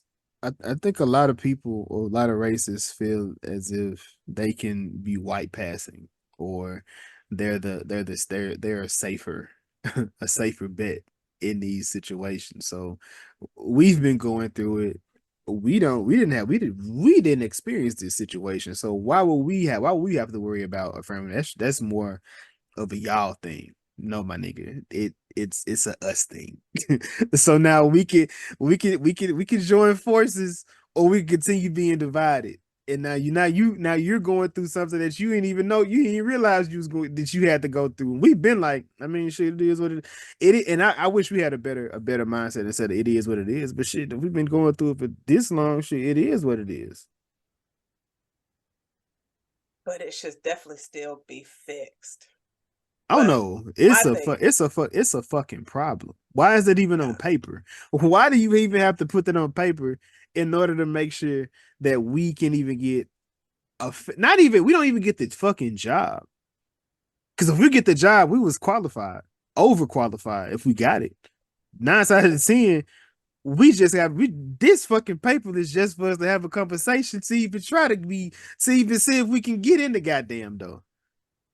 it's so weird to me that people was just like affirmative action was just giving y'all a step up. And it's just like, it was put in place because we were always given a short end of the stick. Now, if it was a situation to where we all had the same starting line, then let's see how it's going to go. But yes, so it'll be interesting to see how that goes. But Life gonna life, man. yeah, it is. But Miss Lorraine, she got a date with Maynard, and so I do appreciate how she handled it because it wasn't, but I also appreciate how Monk handled it. I do think Monk with Lorraine was probably the softest person he was with, or that was the person he was the softest with in this movie. Yeah. Because she asked if she can go out, and it was like because when she cooked she cooked a little meal, prepare him a little sandwich. She was like, what do I do this for? So he was like, well, I want to go out with man at the museum. He was like, you goddamn right, you do that. I got mama. I ain't got nothing to do today, no way. So yes, please enjoy yourself. I got this. But of course, he takes mom to work. take mom to work day. And he leaves him with Robert. Now, I don't know. See, Monk is clearly too wrapped around everything. Like he's not, I don't think he's thinking clearly as far as when it comes to it. So he leaves him on with Maynard, and not Maynard, but with Arthur. And then he goes to the meeting with Wiley. Wiley is pitching a movie, or he's looking to make the book a movie. And he tell him, "Well, if I need to be late, let me just be late." Jazz, what did you think of this scene with him and Wiley? Man, listen. First, before I get into it, Jason, would you go see Plantation Annihilation? Fuck no. It Like, sounds what like it the- sound like Janelle Monáe movie. That's what it sounds like. No, it don't. And then it sound like Tales from the Hood a little bit with them little dolls. We need another one of them. It does. I could actually see that being a movie and it being called Plantation Annihilation. Somebody dying with a hair pick or getting decapitated. I My don't guy, remember. my guy. Did he say Brad Pitt? No. Tom Cruise? No. Ken from Barbie. Oh, Ryan Gosling. Ryan Gosling getting stuck in the neck with a pick, afro pick. Man, that'd be sad. I guess. But it's funny because soon as Monk got there, he was just like, "Man, I'm sorry. We in this bougie ass restaurant. My assistant." I'm just sitting here like what is happening right now? And it was funny because he asked me, he was like, "So what crime did you do? Was it murder? You said it, not me." And like Wiley is just eating us all up. He was like, "Yeah, I did a bid. That experience humbled me."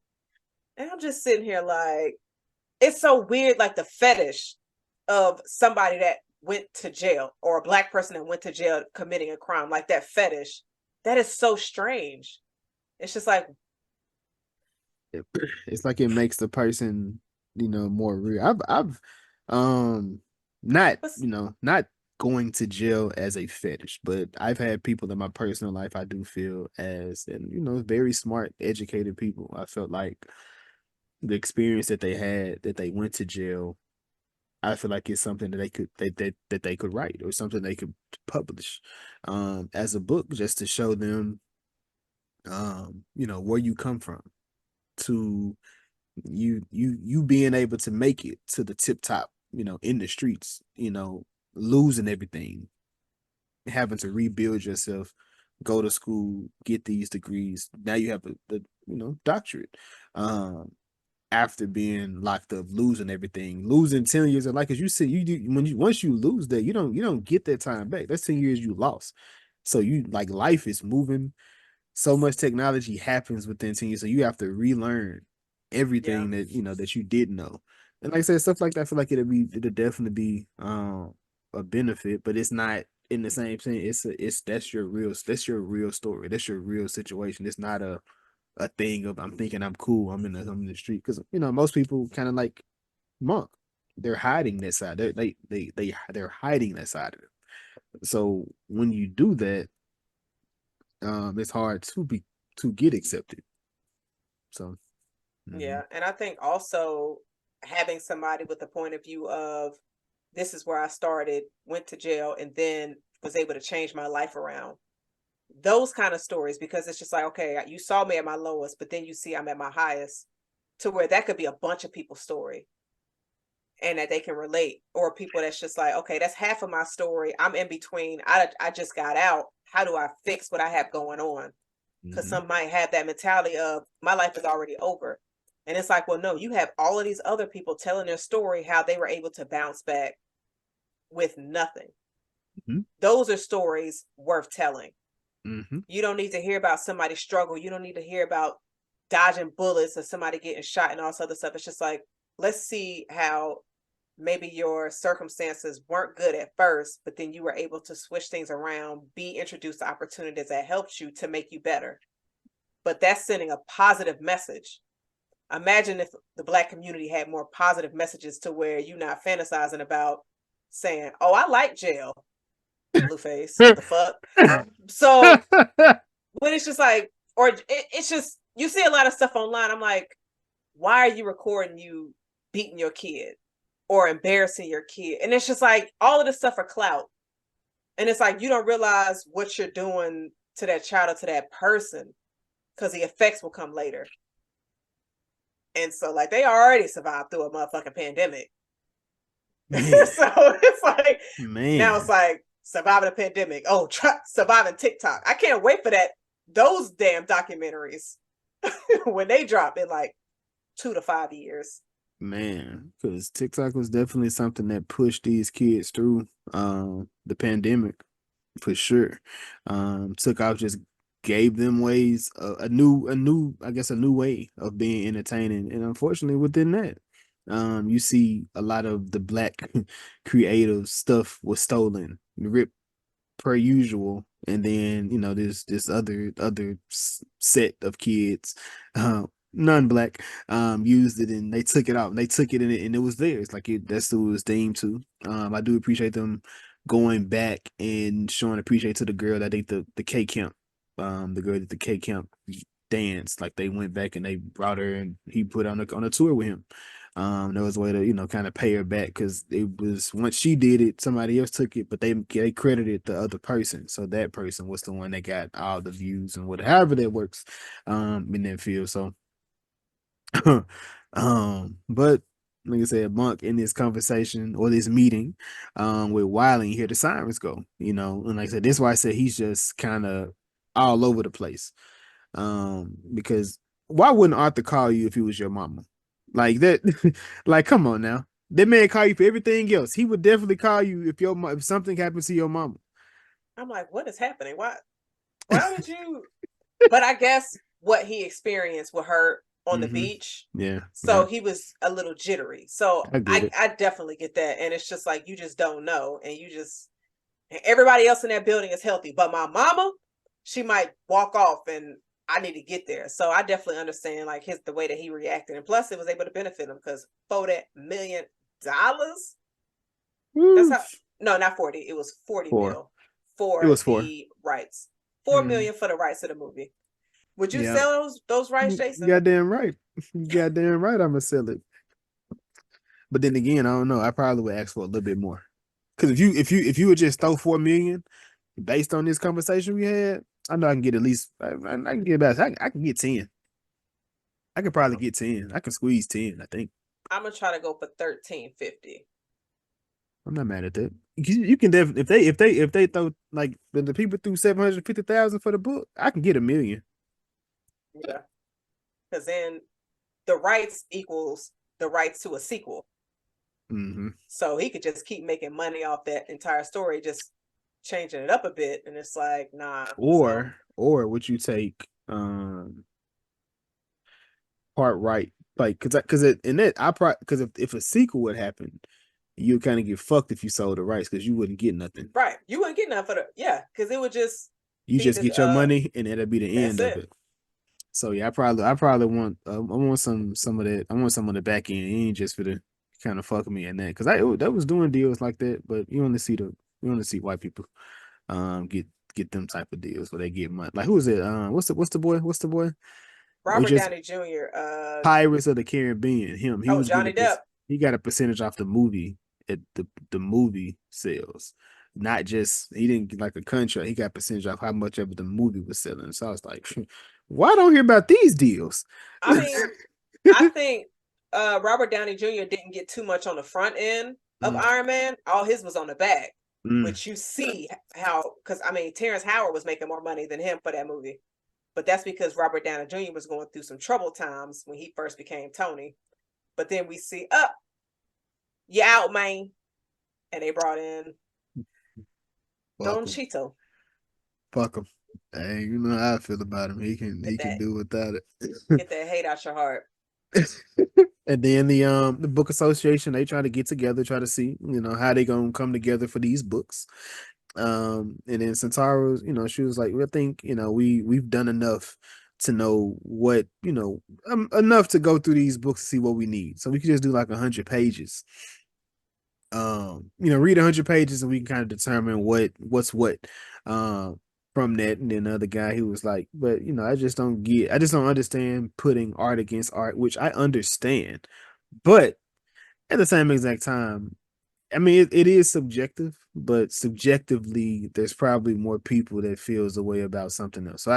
So I get it. It's not like a competition, like a real competition where you can get out there and you can play for that. You know, like you can play for the title of it. But sometimes, if we can sit down and we watch it, you know what I'm saying? Especially if they put together a good team of people.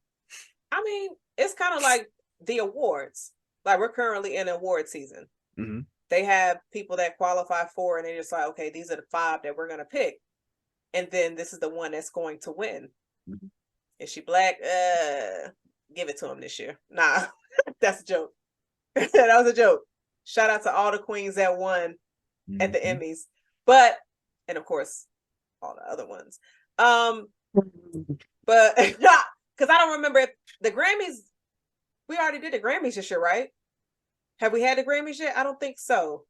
No. We had the Globe. We had the Globe Awards, and then we just had the Emmys. The Golden Globe, Globes, the Golden Globe, the Critic Awards, and now the Emmys just happened on Monday. Right.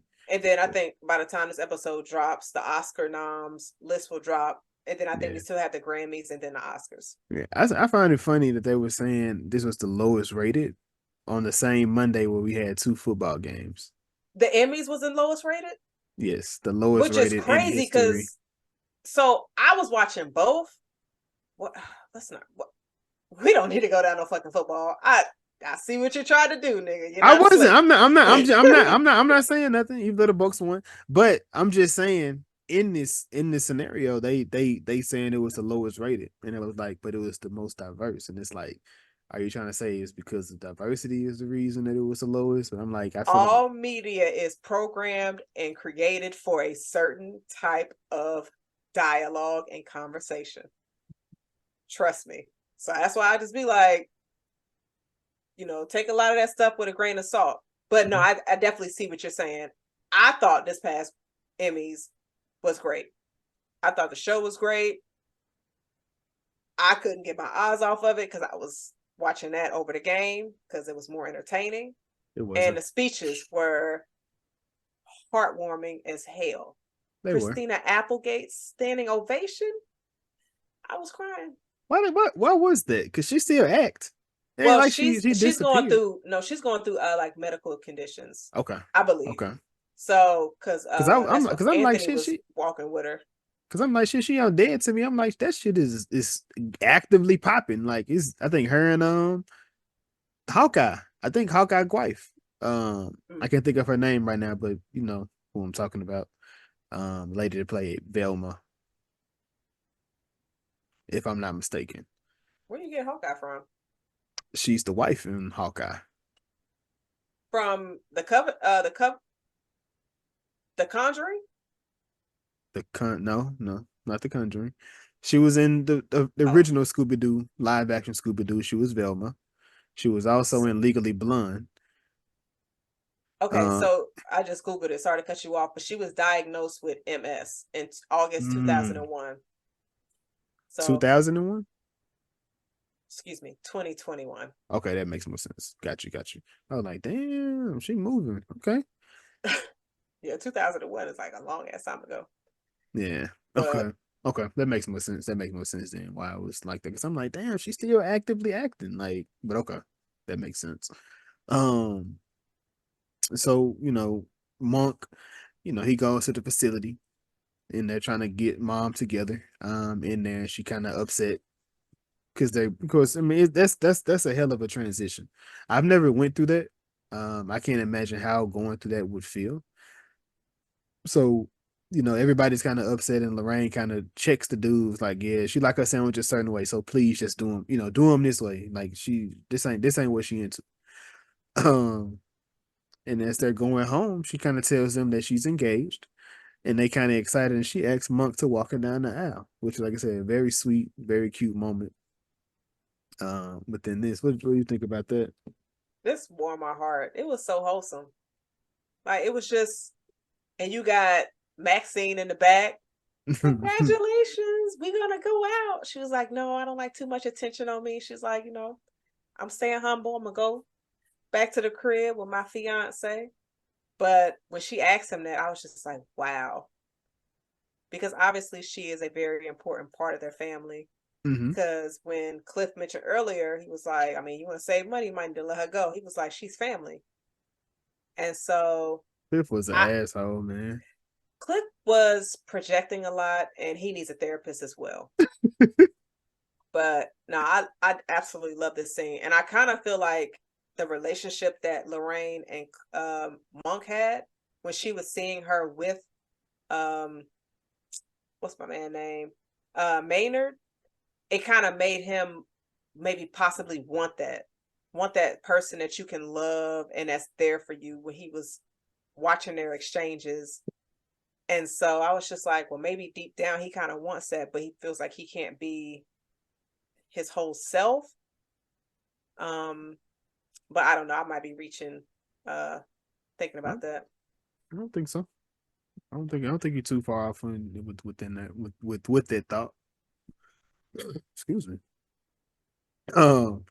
But this is Monk gets to meet the actual head of department of the publishers who's looking at selling. They're looking at buying his book. And they kind of told him, the buzz is going because of the movie deal, so they want to put Michael B. Jordan on the cover with the do-rag, as you can see. My guy Monk is dressed up right here. And he was like, you know what? I got an idea. I want to name the book Fuck. And it was like, wait. Whoa. What? Arthur was like, bitch, if you don't stop playing with me, like, what do you do? He's like, cause at this point he was like, nah, fuck it, I'm finna blow this shit up because there's no way in hell they can go with this. And it's just one of them situations where everything just went right. Like everything was just like, yeah, it doesn't matter. We're gonna push this. And then I was just just how much I guess what consumerism really is, I guess, to a certain extent. Cause like at any point, no matter what he said, what he did, that was like, we pushing this. Like we taking the rights and we gonna push this motherfucker. And I think it was the fact that guy pushed him over the edge when they said we're going to release it on Juneteenth, so the Black people can go support, and then the white people can feel, I forgot the term that he used. Conscience stricken. Right. And Monk was like, "What the fuck?" And it also makes you think. You have people that when they come out with this stuff, there is a team having discussions about it. They know what they're doing. All those times those designers had a shirt that had a little black boy with a monkey on it, that shit wasn't on accident. You had people in the room that signed off on that. Mm-hmm. But the thing is, outrage, drama, and anger, depending on what the product is, will push it and will make you money. Every time there is a mass shooting, gun sales go up. After a mass shooting, they have a gun show in Florida, in Tampa, once a month. Do I go? Yes. Because I support the Second Amendment because I own a gun and plus I love knives. But some of them, half y'all niggas don't even need no motherfucking gun because y'all crazy as shit. But I feel like we need stricter laws. But we don't need to go down that road. But yes. So he was just like, we're gonna call it fuck. And they said, you know what? That's amazing. Fuck it. Yep, it's gonna be fucking amazing. And it was another situation, like you said, everything lined up perfectly. Monk thought, oh, I can go ahead and end this right here by changing the title. They'll never sign off on it, and they did. Man, they both of them looked at like, nigga, you said what? But of course, Monk, because he's hiding inside, he can't even celebrate this. You know what I mean? Like, so he's super conflicted, super frustrated with everything that's going on. He's hiding it from his girlfriend, hiding it from his brother, his family. He just dealing with it.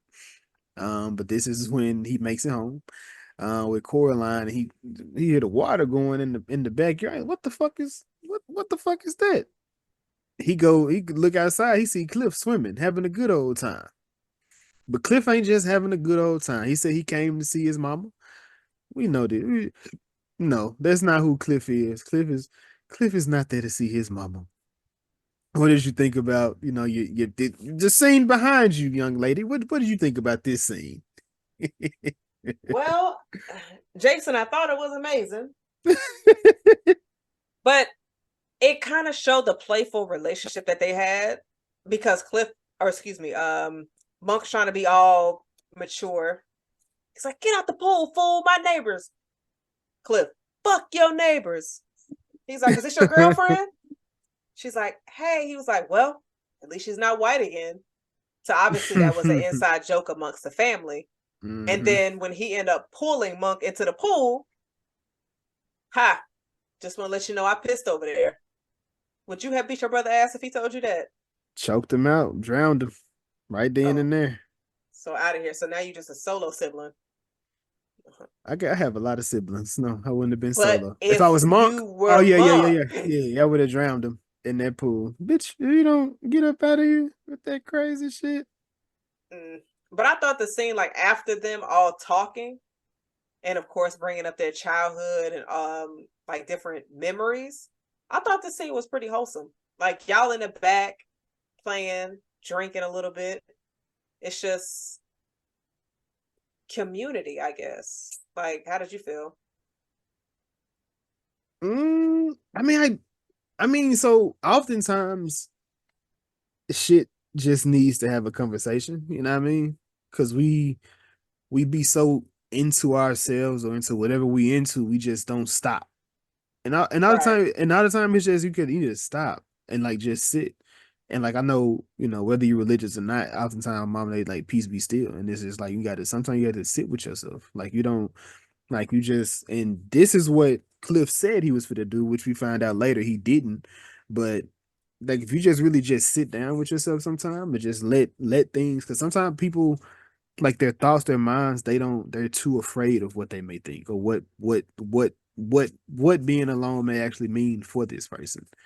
And if you actually do that, you never know what can come from that. Even if it's, I'm unable to, at least you understand you're unable to versus you still run into these different things within that. So if you feel you need to, and at that point you need to go get the help or the assistance that you may need in that. So Monk and Cliff being able to talk to each other because they both seem to have had to hide a part of themselves their entire lives, or shut things down because just for whatever reason within that. Because it seemed like Monk did it. He had a great relationship with his dad, but like why didn't he have a good relationship with his siblings? Like what was the reason that he was like that to them?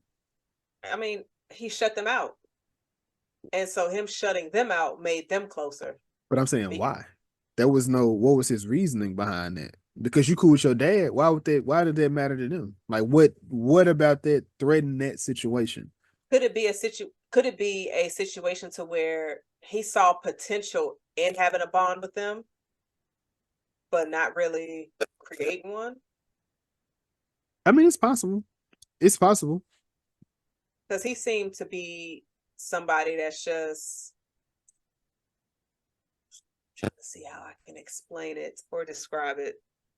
If you aren't, no, that might be a reach. I was gonna say, I guess if you aren't doing things how he would expect or like expect from you, then it's wrong or it needs to be fixed. But I guess that's not it, because maybe he felt like an outsider because he was actually the only one in his family that wasn't a doctor. So maybe he felt Monk like everybody else was a doctor. I mean, he got a PhD, but he's not a doctor. But I don't know. But I thought the scene was very important when you had the exchange between Maxine and Cliff. Mm-hmm.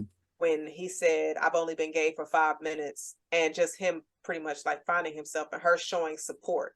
Mm-hmm. So I feel like he had exchanges with people that wasn't his immediate family showing support for him, which is something that he needed growing up. Mm-hmm. And so I thought that exchange was very important. It was. But next morning they do go see mom. They go see the mother. And this is where we kind of, Monk is going down. He kind of asked him, "How are you paying for this?" And then he was like, "Well, Lisa had some more money." Lying. Was it?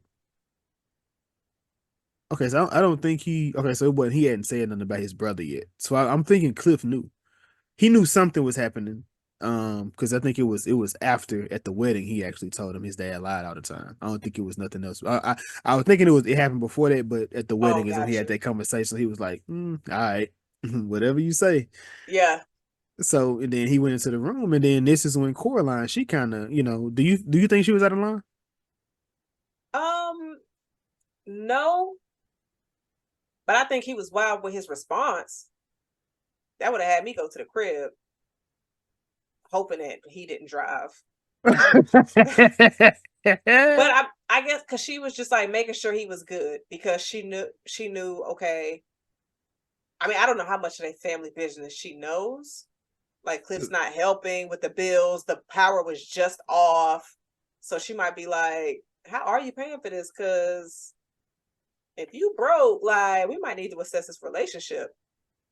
Not the sister relationship. We can't even. Assessments got to happen once a month. Once a But month.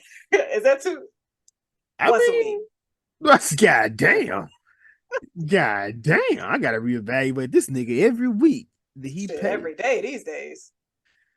That's that's not off base. That's not off base. But Cliff mom, get Cliff and Miss Agnes, they're dancing. And then she told him I always knew you was queer. And then he kind of looked at her and he just walked out like he, upset. And I don't, it's kind of, I'm not. So I can't answer how I would feel in that situation. But I guess within that moment, I don't see where the frustration or the anger would come from. Cause cause if he wasn't, then I could get it. But like if you were, it was like, cause it kind of goes into what Monk said about his dad. He was like, shit, I think he kind of knew. Yeah, Right. but he doesn't know.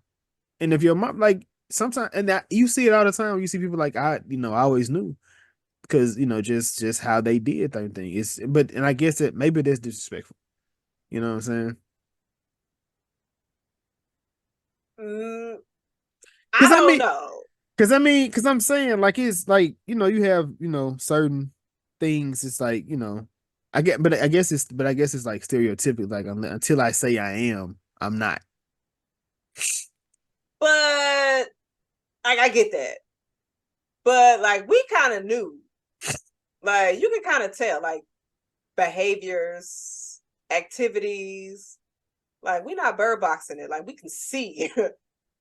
So I, I mean, I don't know. I guess that's just like, for example, if somebody was to come to you 20 years down, 10 years down the line, you married a Latino woman, and they'd be like, the joke I had in my head was crazy. But they just be like, I always knew you would end up with a Latina, excuse me. Like, would you feel some type of way? That probably wasn't even a good example. I've been That giving was a bad horrible. That examples was a like horrible all example. I was like, day. what was that? Yeah, I don't know where I was going. Joe, my bad. I mean, but you mean like so if you go with that, like Or you let's could say just do like it this way. I could tell you date white women.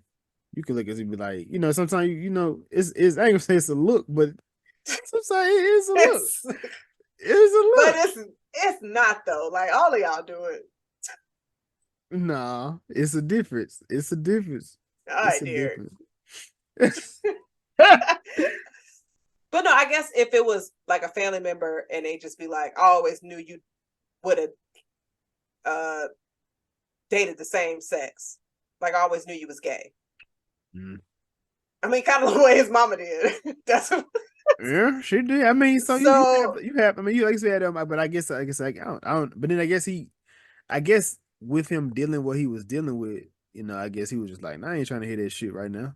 Like, Or maybe if you always knew, how come you never told me? How come you never made me feel safe to be able to tell you and be able to express myself that way? I like that. I It like might that. be something along those lines because it's not like I'm judging you for it, but like, okay, I got a sense, but I'm not gonna say nothing until they say something. And and Cliff is probably on the other side, like, I don't know how to handle this. I don't know if they can handle it. I'm not gonna say nothing unless they say something. But he probably didn't think they had even suspected anything. So it's kind of like that disconnect of communication.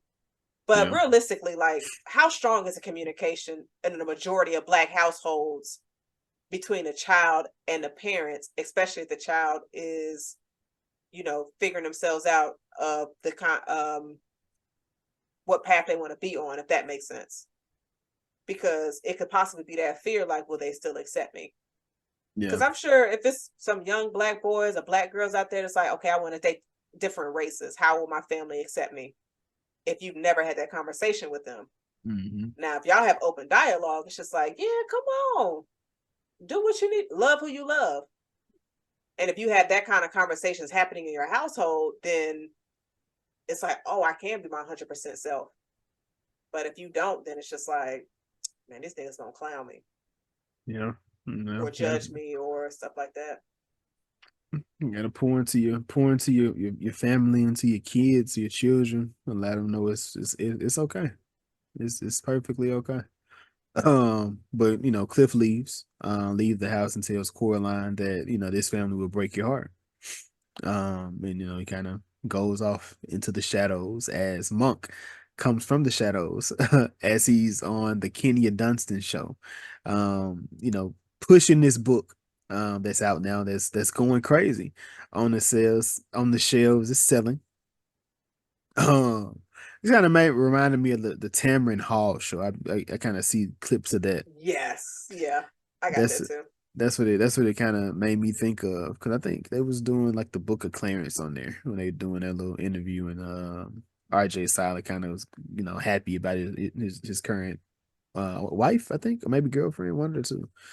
But he was on there kind of excited about her. And he was saying that he's on the run. If and he finds out that the FBI is trying to find his identity. And it was like, but you got to worry about it. They're not going to give it up because they don't even know who you are. And he was like, oh, shit, it is what it is. But we have the turn, I guess. I'm assuming this is Act 3 of the movie, I would have to say. Or maybe the end of Act 2 with Coraline and Cliff. Not Coraline and Cliff. Coraline and Monk are at dinner. And they're just not talking. What do you think? What did you think about this? And was she wrong? No, she wasn't wrong at all in this. He was wilding. I'm just Nah, like, why are you over here projecting disrespectful. all of this for no reason? And it just caught her off guard. Like, she's just like, I just made dinner for you, and you drinking my wine. And he always leaves her house. Well, about to leave her house, he got a half a glass of wine. And he just going crazy. He got to chug it before he leaves. So it's like you was coming at her crazy because she asked you like what's going on? Asked you, did you read the book? You said no. Motherfucker, you wrote it. So that means you definitely read it. And she was just like, it was entertaining. And he just coming at her crazy. And I'm just like, she was better than me. I would have cussed his ass out. Yeah. Like, she gave him a nice amount of chances, but to I don't know. Monk was wilding. What you think? You got one time the people like me. One time the people like me. And then we go, I'm snapping the fuck out. Don't people like me nothing. I don't even know why people will pull that card, because that just seems like a trigger for anybody. Don't disrespect me like that. Especially in an argument. People like you. Nah, I don't even think I can say that flirtatiously in a statement. Like, that just seems, nah, that's not my bag. That's just like, you never say no. You never been like, you say it like, I don't know. I can think. I'm over here trying to think. Like, have you been like saying it? Like, people like you, I can tell you, certain people like you, I can tell you do certain stuff, or not do certain stuff. That's kind of wild. But I would just make them stand out. Just be like, I ain't seen nobody that's got the kind of flow you got. You stand out. You unique. Oh yeah, she lied right then. I knew. Oh God, yes. American fiction. That's a lie. Barry tell you that fake support. Somebody gonna be like, "Who's Barry?" Mind your business. Mind your Man. business. But Miss Lorraine, she's moving out. She's moving on up. With her future husband. Monk kind of gets disappointed because he's gonna take your apron. He's like, I don't fuck with that apron. It was just something that your daddy got. And he was just like, he kind of took, he was like, oh, okay. He can kind of ball it up. I was like, damn, he kind of felt the way there. Why would she want to take the apron? I, like, I what's she gonna wouldn't do with even. that? She about to go cook for her husband. Like, Maybe not she can y'all cook with the niggas. apron. Nah, it's like that's a work apron. I get it. I get it. This if I get if I'm me and my husband, oh, I'm getting me a fresh apron. He's getting freshness. Like,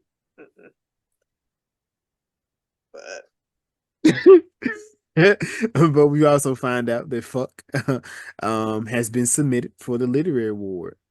And now Monk really looking crazy as hell because it's just like, God damn, I've never been acknowledged, never even gotten a nominee. Now they get one shot. This book is now a nominee for the award this prestigious award that I can't get for shit that I actually put my heart and blood into, blood, sweat, and tears into. that's why you shouldn't work too hard.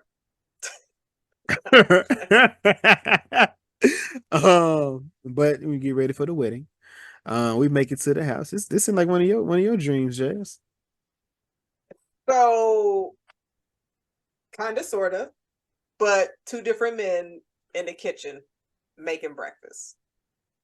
Like Trevante, Daniel from Insecure, Yaya. Should I take Sterling? Bring him. Look, all of them could be in there, be making me breakfast. This was crazy though, because I'm like, so y'all don't know who these two men are, and you sit your mama in the kitchen with them to go find your brother. I said, Monk, what is you doing? But it was funny, you could hear a conversation happening because one of them was like, oh, you smell good. She was like, Mom, but this is not the Alzheimer's. They are really in this kitchen right now. Let me go get Cliff. Cliff ain't know what was going on. That nigga's Cliff said, what's up? Like, what you room, doing here? In the other room, snoring. He was like, yeah, I went to go get alone time. And he's a long time by definition. It was kind of funny because his sister said the same exact thing. Okay, Mr. Dictionary, Detective Dictionary. I think they both, I guess, a little thing in between them. So that was kind of funny. Oh yeah. That they did that. But Miss Lorraine walked in. Well, Monk is throwing him out. He got to go. You don't even be around this. We'll clean this mess up. You don't even got to clean up. Just leave. Miss Lorraine, like, nah, no. This is family. And she just hugs him. In that moment, you can see the shame in Cliff's face. Like, he was embarrassed with that, but I think he had to face that as well. That was something he had to face because he keeps running from these different moments or different situations. And he in the same exact time he's telling Monk, which he kind of admits it later, is he's kind of hiding himself in that because he said he was for to leave, but clearly that nigga he going through it pretty tough. So the exchange between Cliff and Lorraine, to me, it was more so he was getting that acceptance. Mm-hmm. I agree. And it's just like he's getting it from so many people that's not from his direct family. And with him messing up, having them men in the house half naked, not mad at that. I know why Lorraine hugged him. I peeped game, sis. You saw that chocolate bar and you said, let me get a touch of that in front of my husband. Before I jumped the broom. Before I jumped the broom. And she gave him a strong hug. I felt that. Probably smelling all on his chest. But this scene was just like, it just seems so important because I don't know, but you're familiar with like the whole stigma of gay black men in the community. And so just seeing it, because I mean, we reviewed like P-Valley and the things that we discussed in those reviews. Mm-hmm. And so just seeing it here, the acceptance, the love, the support, I thought was very important for this movie. And then when you got the two guys in the kitchen, they was like, you want some breakfast? And Miss Lorraine was like, "Oh yeah, that sounds good." Because they was just like, "No, you ain't got to leave. Go ahead and make that breakfast." To where you see two different communities coming together. And I think seeing that is very important, and it carries a lot of like positive weight. And so this movie had a lot of like hidden gems, or maybe not hidden gems, but large gems. So And I like the way Maynard said. He was like, it's easy to deal with people when they not your family. And Mark said, "Well, I regret to inform you, in a few hours, this will be yours as well." right. We get to the wedding, beautiful wedding ceremony on the beach. They tie the knot, they throw the bouquet. Do you go crazy for the bouquet when it get thrown like Cliff? No.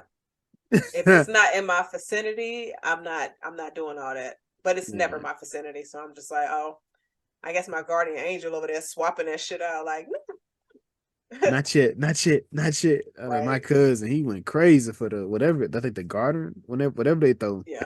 I was like, nigga, what the fuck? He in a football game. I said, I lost your goddamn mind. Do you want to get married? Like, you not the marrying nigga. Like, might have been somebody that he was trying to show off for. shit, I don't know who. Nobody was there. But we got I think a much needed conversation between Cliff and Monk, where they finally sit down and he kind of told him, we asked him, if he piss off crap. Maxine. Maxine. He kind of admitted, and he said, a part of me just wishes that, I could have told Dad that, that I was gay. And then he came to him and he said, well, I think he assumed. He said, yeah, but that's not enough. Like, because in that situation, me being able to tell him, at that point that's me being able to let him know, and whether he accepted me or not, that would have been able to me to say it. And it kind of makes me sad that I'll never be able to get that moment. And he said, what if he didn't accept you? I said, well, I mean, at least it's the real me. And he said, and that would have been some relief in that moment. And then, Monk, he kind of told me, say, I don't get it, but people want to love you, bro. And you not accepting of it. In that moment, I kind of spoke about it, last week on the Say the Last Dance, because I'm the same exact way. Like and I don't know. It's a I don't know, because I don't know if it's a thing that, growing up not receiving, because it's not that I don't think I didn't receive love, right? I think it was just different. And I think when it comes to having different kids, they had 3 different kids. A son, a gay son, you have a daughter, and then you have this son that's very close to the dad. I think they all needed to be loved very differently or shown different things. But what did you think about the brothers having this conversation? I thought it was very important, and it was coming from a very genuine place and space, because you think about the people in this movie that actually knew deep down who Monk was. His sister, he lost her already. His brother, of course, even though they grew apart to where Monk wasn't checking on him, especially when he was going through his divorce. And so normally it's the people that are close to you that will tell you about yourself, which I think is important, to have people that are honest and true around you that will tell you, like, look, you fucking up, or you doing this wrong. They're going to call you out. And so I love this exchange. And Sterling K. Brown, boy, that man can cry on a whim, because it's like his mannerisms, and they get a lot of shots of his face and his expressions, but like his mannerisms when he's wiping his eyes and he's just using his hands, like I just couldn't keep my eyes off of him. And I don't know if it's because of his movements or because he didn't have a shirt on. Oh no, he had a shirt on right here. He did. So it was definitely his movements. So and it's good to see Black men in a very comfortable space expressing their emotions. Mm-hmm. This is the kind of stuff I want to see in more films and in more movies. I don't need to see you committing a crime. I don't need to see you having no drama. I don't need to see you stressing. I don't need to see you struggling. I don't need to see, like, where you're opening yourself and being comfortable in that space. because I know I've had conversations with you of like, Jason, how do you and your male friends create that safe space? Because women, we go to each other and we speak on things. Mhm. And it's just like that space is something maybe most men find more difficult to create because you just like, I mean, I want to go to my homeboys, but it's always that tough shit, you know? Mhm. So, but So which one hit more for you? Lil Murda talking to Uncle Clifford at the end of season 2, or this scene here? oh, I wish you would have told me you was gonna ask this question because I haven't seen P Valley in years. It's been so long. I don't remember that conversation. I think that was very impactful, and I hate stuff like that doesn't get the recognition that it deserves. Like I said, you see them do for some whatever reason. There's predominantly white shows that don't get the love or recognition that they deserve as well, but these black shows don't, like Snowfall. Um, like that's crazy. Snowfall Um, ain't get. It just hit me. So Snowfall wasn't nominated for any Emmys. mm, None. mm, mm. Yeah, no, exactly. But I mean, at the same time, when we talk about Quinta Brunson, who won Best Lead in a Comedy, the last person that won that was last black woman that won that was the only black woman that won that was 42 years ago, and this was Miss Weezy in the Jeffersons. I don't know her real name, but I will um make sure I put something up to say that. But yeah, so I mean, every time when it comes to the last, it's always, oh man, this is like, for me to be almost 34, you hearing this is the first black. Why am I still hearing the first black in 2020 anything? That's kind of crazy. It's kind of wild. And like for Quinta to even say like the torch was passed to me uh damn, Tashina Arnold and damn, what's Gina's real name? Tisha Campbell. Tisha Campbell. Like for Martin to never be nominated for an Emmy. How?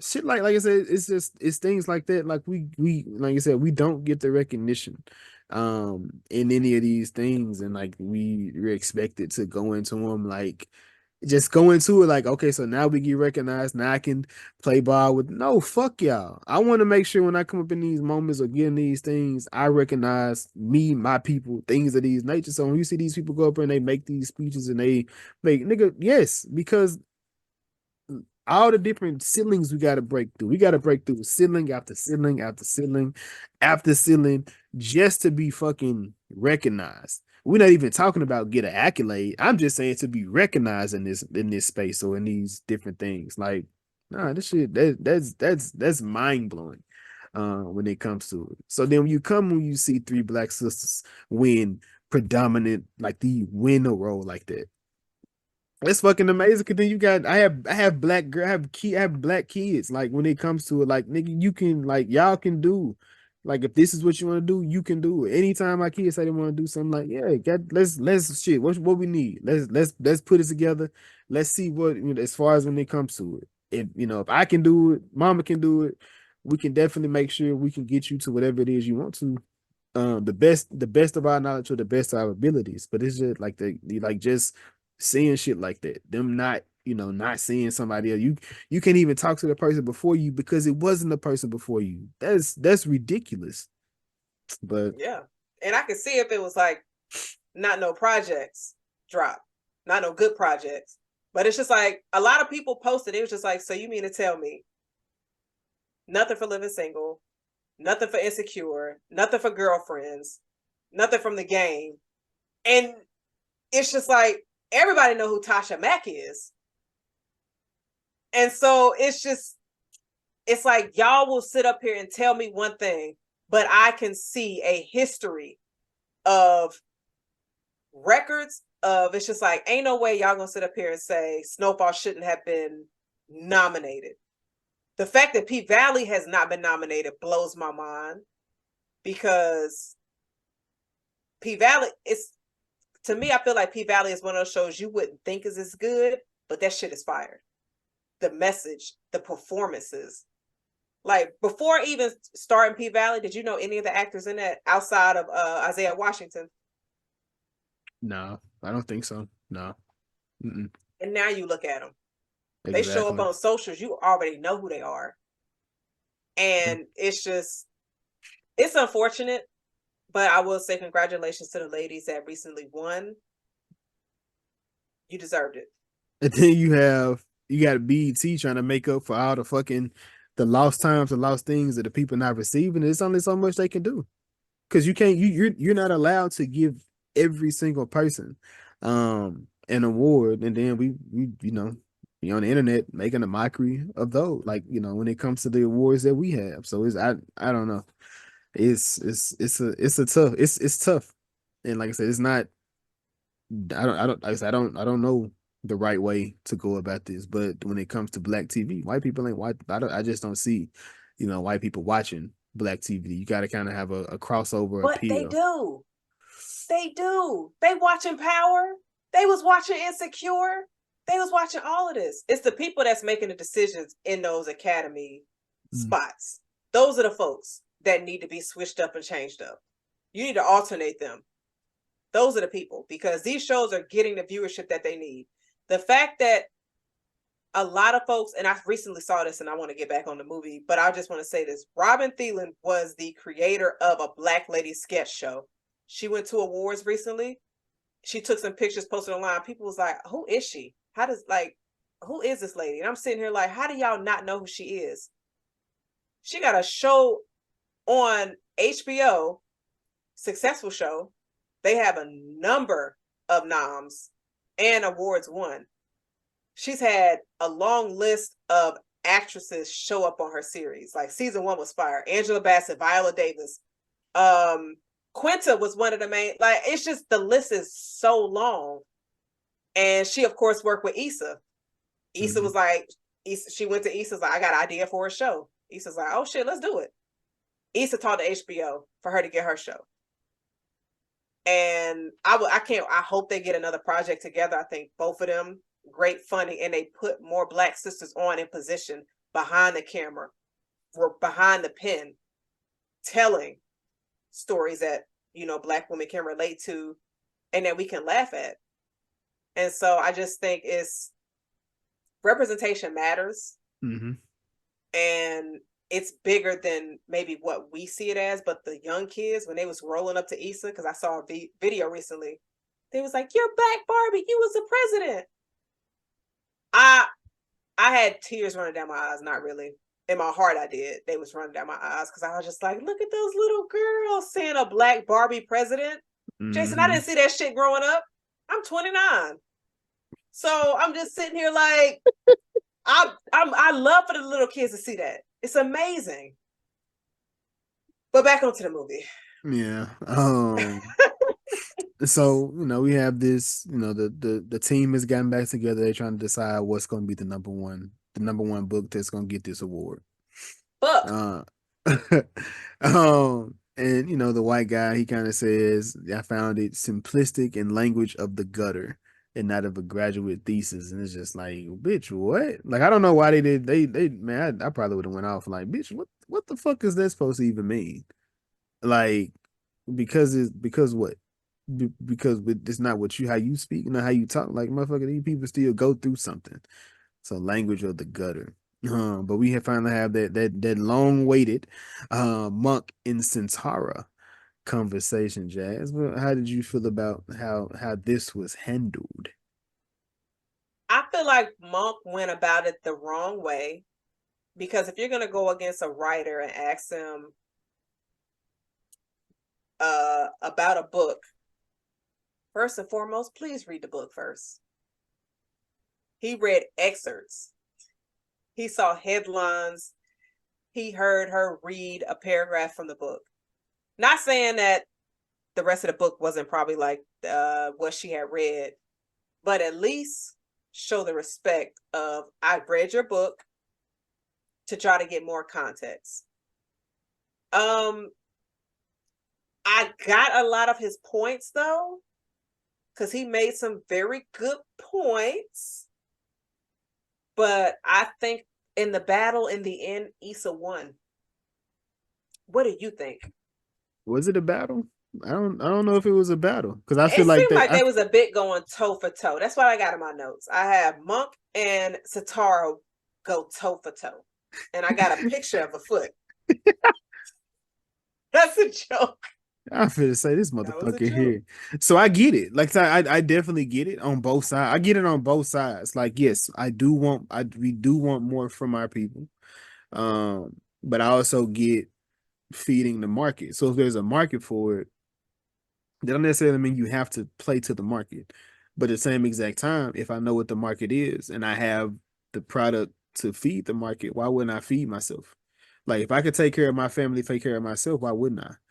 Like I have to go about it a different way because you say there's more than one way to skin a cat. So your way isn't, you've done it your way. It's clearly not working. Like you're a struggling writer. I've done it my way and this is what's working for me. So that's with anything that go on now. I mean, you have things like Tyler Perry. Yes, that I don't agree necessarily. Like I said, once upon a time, it could have been something, but it hasn't evolved. Nothing has changed within that. It's the same exact thing, same exact story. None of that. So I would love to see a person. I would love to see a person's growth, but again, he understands his market, so that's what he markets to. It's not for me to understand. Cool. I don't have to hate it. I don't have to say shit about it. I'm moving this way. Like I said, once upon a time, yes. But once you start to learn more, you do more, you learn more, you do better, you grow out of these different things. And that's not to say that he hasn't had projects later down the line. Like the Jazz Man Blues, like I said, that was a hard watch. But I do feel like I do feel like it was a pretty decent watch that comes from Tyler Perry. So that's not to say that he can't, but he definitely goes the other way, which is just like with Monk. Monk could do another thing, but he's just so stuck in his own way. He wants to be able to do that, and oftentimes people that get stuck, they get lost. They can never catch up to what's going on because you just want to do what you. And like I said, that's not to say that's not a bad thing because there's a market for it. There's somebody that can deal with it, but it may not be what you want from it. Like so, you may not get the grand celebratory moment that you have from it. But You think he was out of pocket for coming to her this way? Yeah, because he did the you people thing again in that conversation. He's gonna take because she told him it was soulless. Don't take offense, but how's your book different? And then he mentioned something about he said something to the same effect of I think people like you and people oh, that's it. We are more than this. And there's so many writers like you that can't envision us without a white boot on your neck. So should have slapped this bitch ass How across do you the say table. that and think they're not going to be offended by that? Because it's one of the things to where it's just like you want to say your truth when it comes to somebody, but when somebody says their truth about you, you fold in a bitch manner, and it's a problem. So, yeah. And then we have another writer come in, like, what y'all talking about? Yeah. When they get outvoted per usual. There's not enough niggas in the room to be able to keep this from happening. So of course that book it wins. The story. Then of course he tries to reach out to Coraline, but she's not answering. It looked like she was about to, but then she didn't. Man, You see, that is such a great feeling. That's such a great feeling where you just like doop doop doop. Nah, nigga, I'm not responding, and just leave it on red the whole night. Gotta have your read receipts on though. Choose all the violence. But he reaches out to her, then they go back in. That's when they vote on it. But then he also went to go see his mom. Mm-hmm. And he asked her, he was like, did you know Dad was cheating? She said, he was never a good liar. And he asked, like, why would you stay? He would have been lonely without me. because geniuses don't know how to relate to other people. And so she said, that's how your father was, and that's how you are. She said that's how you are. Well, she said, genius are lonely. They can't connect with the rest of one. You've always been hard on yourself, Cliffy. So I wonder, was that really about Oh Cliff? shit. So I wonder, like, was that Alzheimer's or was that the truth? It's kind of, I wondered it. Because I was like, she didn't say his name. She did say Cliffy. Oh shit.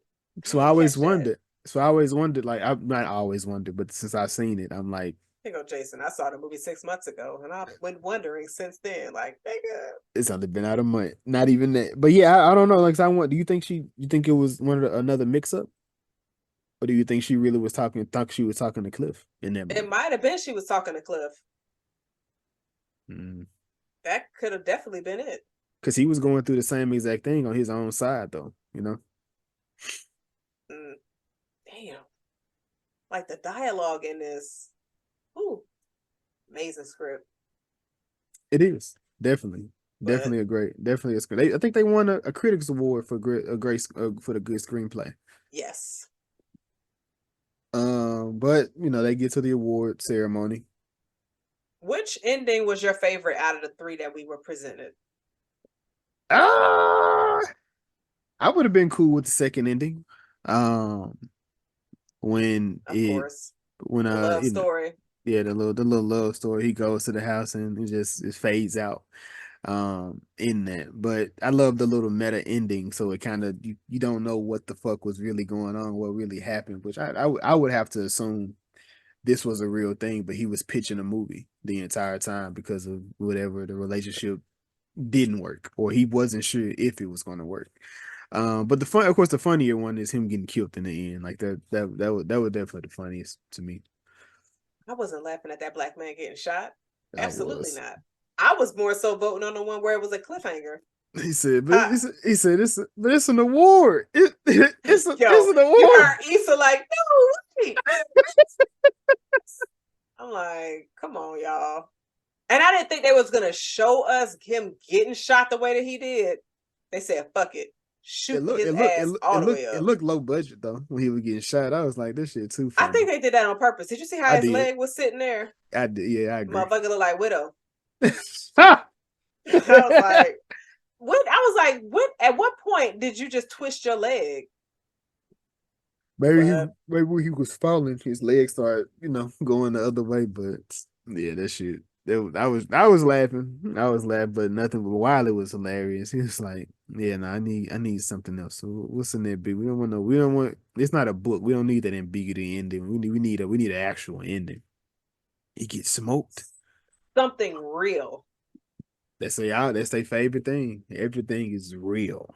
Like, what the fuck do you know about real? They love seeing us get our asses shot up. He got You know, smoked. you mean to That's tell the me ending. like a love story don't happen to us? It does. We ride off in the sunset. Not on Queen and Slim. Um Your favorite movie. but the brother pulls up to get his brother. He said, how did it go? He's like, I think it went well. We got it. Unfortunately, we got it.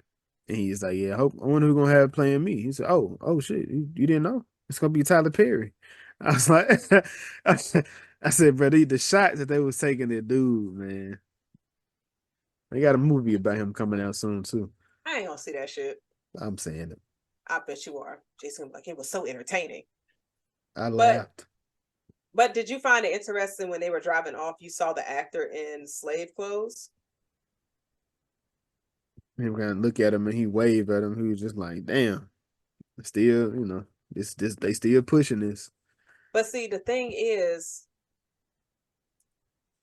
you can create a story where we end in a positive light. That's not what they want to see.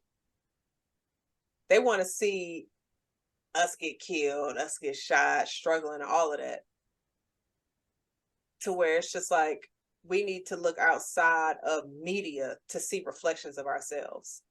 which Mhm. is why I think it's important of like reading Black authors and things like that, because you're not being distracted by the additional media attention that it might be given. You're reading the words that that author created. And so like the media creates a narrative. Mhm. You shouldn't believe a narrative that's being created. Basically is what I'm saying. Because it can be altered, and especially if you see the people behind the mask that's creating this. I'm not mad at that. I'm not mad at that at all, man. But that is the end of American fiction. And of course, the reason we come together, Jazz, is was it good though? Yes. Absolutely loved it. As far as what date it is, we're in January. 10 out of 10. My favorite movie of 2024 as of today. Yes. I've seen a couple of movies this year, new movies, so it's up there. It's definitely up there. It's definitely up there. Book of Clarence, it's out. ISS, it comes out here soon, so that'll be the next. I add to my list. So we'll see. Hopefully, I can add to my list. Let me say that. Was it good though? It was. I definitely enjoyed it. Definitely enjoyed it. The cast, the script. It was, like I said, perfect balance. This nigga here, you're sick. You're sick. Who is your Link of Thrones, man? Oh Lord. My Link of Thrones, I am going to do. She recently just had a birthday. Queen Issa Rae. And I am going to say my Link of Thrones is. I'll pick one of the movies that she was in last year. I will do Barbie, which we also reviewed. Check that out. We did. We did. I'm gonna go with Miss Lorraine. Miss I'ma steal my daddy today. Miss Myra Lucretia Taylor from Atlanta. She was Ern's mama. Oh shit. That's a good one. I gotta get back on why we do a Link of Thrones. I'm over here looking at motherfuckers who everybody gonna know. Like I gotta get the gems in it. All right, I'm about to get back on my game. Oh, Yeah. she was in Atlanta. All Mm-hmm. right, that's a good one. That's a Mm-hmm. good one. She's also in the Big Sick, Unfaithful as well. But yeah, no, I'm definitely riding with Atlanta. So let me cheer. Let me cheer. Okay, Let me cheer. right. You acting like and all the extra shit, like, and you know the rules. You're like, what are you doing? But we didn't drop any people's thoughts for this because it was a newly released film, And hard to and fucking find. depending on where you are, I guess. Man, I don't know what's going on, but please go see this film. Beautiful, a lot of talent. They acting. Shout out to Jeffrey Wright. Jeffrey Wright, isn't it? Jeffrey Wright. Tracy Ellis Ross, Michael K. Sterling K. Brown. Sorry. Yeah, they put it together. They did a great job with this film. I was definitely had this on my list to watch last year. So Yeah, it was definitely good. And I just want to say some of the awards that they were able to achieve at the Black Reel Awards. They won Outstanding Screenplay. Shout out to Core Jefferson. And then the Critics' Choice Awards, you had Core Jefferson also won Best Adapted Screenplay. And I feel like I had another one. I don't, but there are some things pending. Hopefully, get some more awards coming their way. they're saying they're saying Jeffrey is supposed to be included in the Oscar or Academy Awards for Best Lead Actor, and Sterling is supposed to be Best Supporting. So Supporting. that's the buzz. We'll see. Nothing has been put out yet, but if so, that's a big one. Does Cord have anything else out there like that he's done? I don't have anything up in front of me I of do his work. now. He has written, uh, he did some Survivor's Remorse, Oh, okay. The Master of None, The Good Place, and he did The Watchmen Okay. with Regina Hall. Oh, okay. Not Virginia Nice. Hall, King, Regina King, and she just had a birthday too, if I'm not mistaken. Yes. Okay. Shout out to that queen now. But yeah, I don't think we had an agree to disagree for this one. no, I think we would have went with the book, but you kind of said you would have did it too. So yeah, Oh, okay. Yeah, that would have been. I think I would have pushed on that, but I that's about it. That's about it, man. But I think that's it. That we had just been a long. Didn't think it was gonna be this long, but you know we get to talking, we fucking chopping it Yeah. up. Within this. So I think that's it, man. That we got. What do we? Yeah, Yeah. I think that's it that I can think of. Did you have any final thoughts or something? Nah, we got Book of Clarence next week. So keep a lookout for that. And then we have a nice collection coming for February.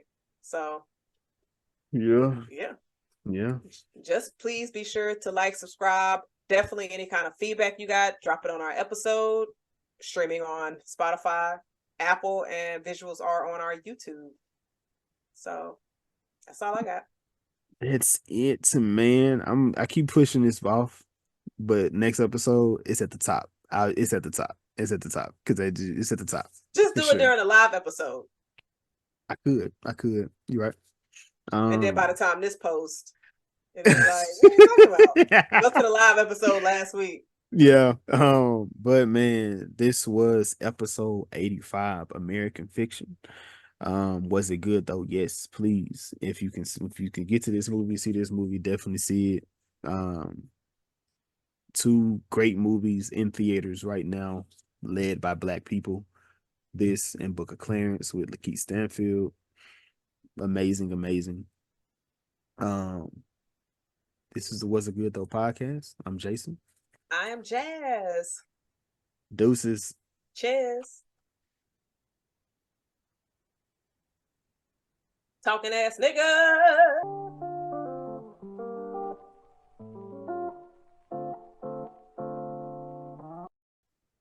She like, yeah, that screen kind of molly there. You need to wipe that. What does that mean? Hell if I know. I'm not a slave.